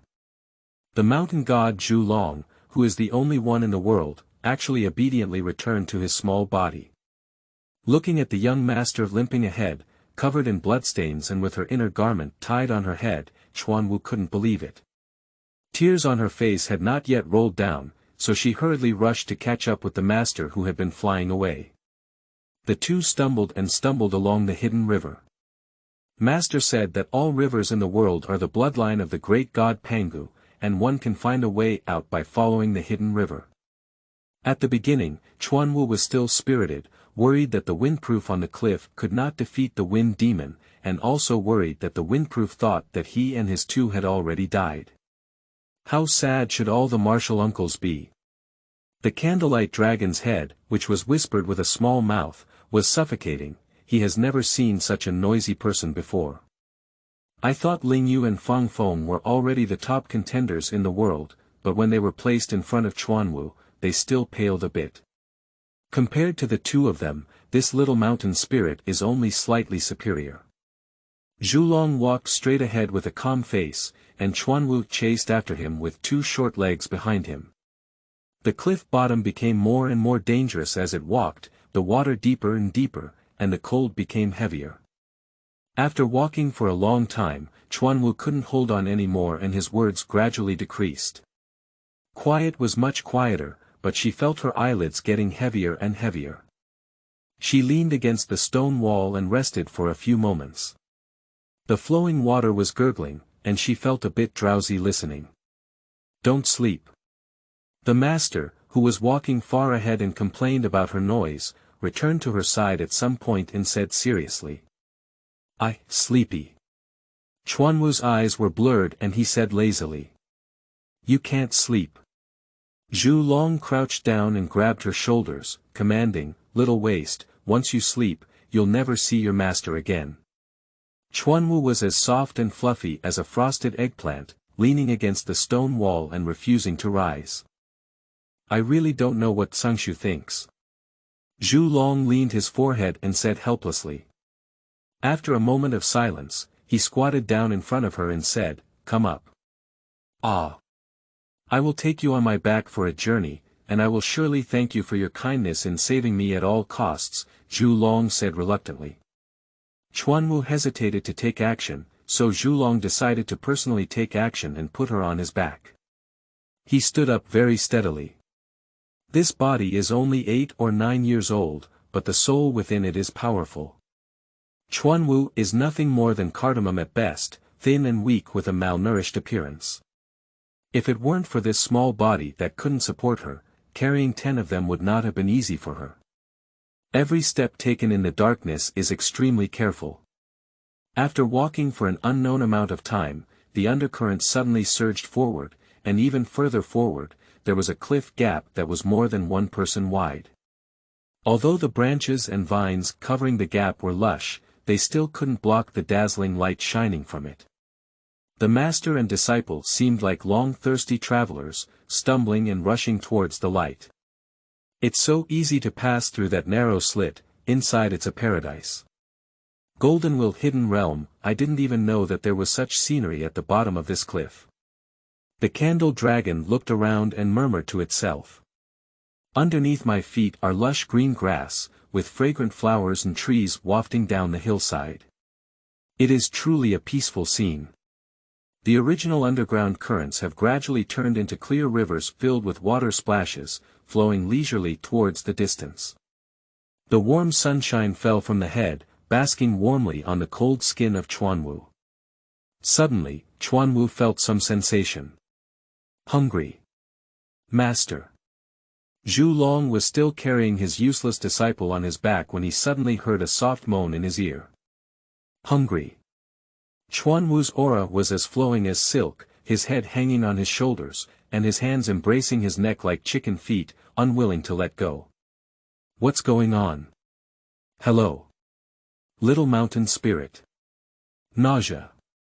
Before Zhu Long could finish speaking, he looked at the saliva dripping from his chest and became numb. He never imagined that he could bear to carry a little mountain spirit all the way, and when he did, he was spit out with sour water. Hug. Sorry. Although Chuanwu was confused, she also knew that she had violated the master's taboo. However, she was too hungry, so hungry that she wanted to vomit. She couldn't control herself for a moment and could only reluctantly hold up her head to apologize. From top to bottom, and even throughout the entire Dongshan area, no one knows that the mountain god Zhulong enjoys peace and tidiness, and hates dirt and uncleanness the most. If it were the candle dragon from the past, I wouldn't be able to tolerate such filth in my eyes, let alone spit on him now. It's like a year-old breaking ground on her head. How many lives can Chuanwu have enough to be punished? Zhulong suppressed his anger, clenched his fists, and let down Chuanwu, attaching himself to the small river to clear it. Whether Cangshu accepted her as an apprentice or a daughter, what connection did he have with his candle dragon? Now he has actually received a small oil bottle for him. Even if you can't throw it away, it's noisy and restless to keep it. This little mountain spirit looks dull and foolish, but in reality, it's even more difficult to deal with than the wind demon. Candle dragon secretly slandered while washing clothes. If we go back to the day of subduing the snow ghost, even if she breaks her head with Cangshu, he won't agree to accept this little troublemaker. Zhulong sighed, shook his hand, and reluctantly regained consciousness from his imagination. Anyway, now that his master and disciple rely on each other, if he raises her to death halfway, offending his omnipotent disciple will not only earn him a reputation for being ruthless and ruthless. He claims to have walked through all 4 realms for trillions of years without any blemishes. How can he get caught in the dust on this little trash? Zhulong stood up, bowed a sip of water, and came to see how his little oil bottle was doing. Unexpectedly, he lifted Chuanwu's wilted head and was about to give her a sip of water when suddenly a rustling wind sounded in his ear. Zolongian was quick and sharp, and a sharp wooden arrow flashed past his ear in an instant, stopping steadily just a short distance from the tip of Chuanwu's nose. With a crack sound, the wooden arrow was broken by the waist. Zhulong threw the wooden arrow with a black face, put down Chuanwu, and turned around. I saw a group of savage and strangely dressed mountain and wilderness people rushing from all sides, wearing tree bark, grass skirts, and various animal skins, waving various weapons and waving their teeth and claws. It is obvious that those mountain people have been observing him and his two for a long time, both of whom have been ambushed. When they realize it, the master and his disciple have already been surrounded. The mountain people screamed savagely, their wild eyes burning with flames of life and death. The leader of the mountain people glared at them like a fierce tiger, and with a wave of his big hand, arrows rained down in an instant. Candle Dragon quickly raised his hand, and a transparent barrier like cicada wings instantly covered the dying Chuanwu lying on the side, while he himself was exposed. "You useless person, stay still and don't move around." Master left only one sentence and went alone to face the battle. The number of mountain people was huge, and they were immediately surrounded by people. The purple clothes were shadowed in the crowd, and 15 or 6 identical little masters appeared in a moment. The snow-white bandage that was originally wrapped around the master's head has already been soaked in blood, and blood splashes occasionally during fights. The dazzling bright red splashed in front of Chuanwu, which was shocking just by looking at it, and it was impossible to distinguish whether it belonged to the master or those from the mountains and fields. The master was already limited by the body's divine power, and shed a lot of blood. He carried her all the way, even if he didn't do anything, he was exhausted enough to fight against the constantly appearing mountain people. Master Chuan Wujian only used some mortal moves, and at a glance, he knew that master couldn't bear to harm their lives, deliberately leaving room for these little mud tricks. Jingxin comforts the master for his kindness and kindness in his residence. It is too late for him to take care of himself, and he still needs to leave room for his opponents. Unexpectedly, these mountain people advanced every inch and unexpectedly fired 2 hidden arrows, hitting the master's waist. Zhulong, who was already outnumbered, was ambushed again. His eyes sank and he even curled his lips and smiled slightly. The master reached out and pulled out the wooden arrow, and blood gushed out in an instant. The originally crimson-purple clothes were stained with blood, and large black-purple bloodstains fainted, like the dark clouds shrouding in the still night sky. Chuanwu stared blankly at her master's slightly bent back, blood dripping down as if she could see the master's tall spirit emerge from his small body, burning with anger. Master! No way! Chuanwu saw the two purple lights in the master's hand and quickly exclaimed in surprise. She has always had her revenge, not the disgusting tricks of hypocrisy. In such a situation, just kick back these little mud ideas and give them some lessons. After all things have spirits, and whose life is also destiny. Although the master is benevolent, he is ultimately the master of all things. If he really has a murderous heart, even if he slaughters the entire territory, no one can do anything about him. But these little muddleheads don't realize that they all rely on the purple-clothed boy in front of them to live. They are just protecting their own home, just like Chuanwu himself is attached to Rihara, and sin cannot lead to death.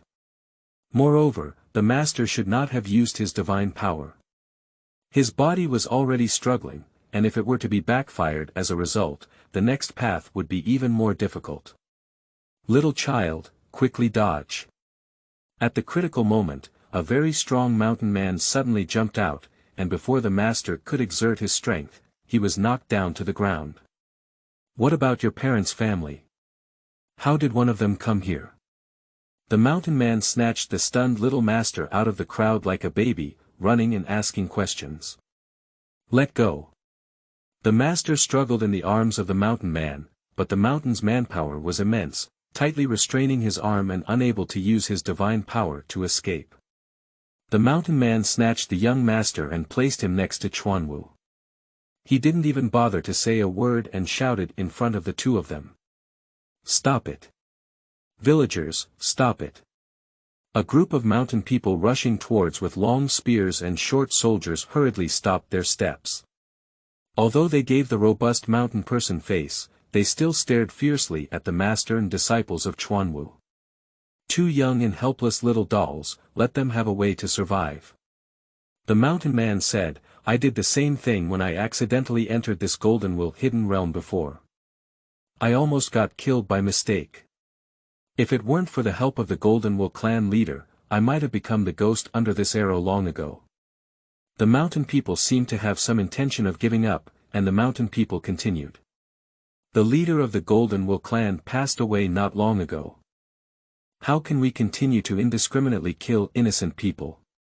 If the leader were alive, how could he justify his hard work in building this Golden Will hidden realm back then? Everyone remained silent, carefully holding their breath. A female mountain woman first put down her stick and smiled kindly at her master. The master had a stinky face and avoided her gaze. Chuanwu quietly poked the little master with a meow. Hurry up. Success or failure depends on this one move. The master still held his neck, looking insulted. He has never had a murderous heart, but he is outnumbered and has a half-dead drag bottle behind him. I originally intended to use purple electricity to bind these barbarians, and after passing through this situation, I would untie them. However, I didn't expect to be intercepted halfway by my foolish disciple and even come out with a powerful savior. Now he still wants to show off his colors to please a matrilineal mountain woman. He has never suffered such a great shame since his birth. Hurry up. I don't want to die here. Chuanwu coughed twice, and blood streamed out. The master looked at the blood with complex eyes, and finally compromised. The bright smile on the master's gloomy face all year round seemed extremely mismatched, but the mountain woman seemed to see the sunshine after the rain and exclaimed excitedly. The other mountain people also released their weapons and stared at the two children with caution. Qinxiong, it's better to be careful in everything. Although these two are children, they should not be taken lightly. The mountain people led by him warned the person named Jianxiu, if the two of them have malicious intentions, our entire clan will surely defeat them and turn them into ashes. The mountain man snorted coldly, then turned around and retreated, and all the mountain people saw this and retreated one after another. Just now, the female mountain woman turned back frequently before leaving, and the master smiled so hard that her face stiffened. She was then satisfactorily sent away. Little brother, is this your sister? Jinxiong touched the head of the little master and asked kindly. This seed is not. Zhulong was about to explain, but was covered in his mouth by Chuanwu. My siblings are lonely and have been murdered by criminals. They fled all the way and accidentally stumbled upon this scenic spot. Thank you very much for the hero's rescue. Chuanwu forced out a smile and said. It's just like this. It's already like this outside. Jinxiong looked up and down at the clothes and outfits of the siblings and exclaimed in surprise. Please collect and ask for tickets. Thank you for your support. Babies should actively comment on it. End of this chapter.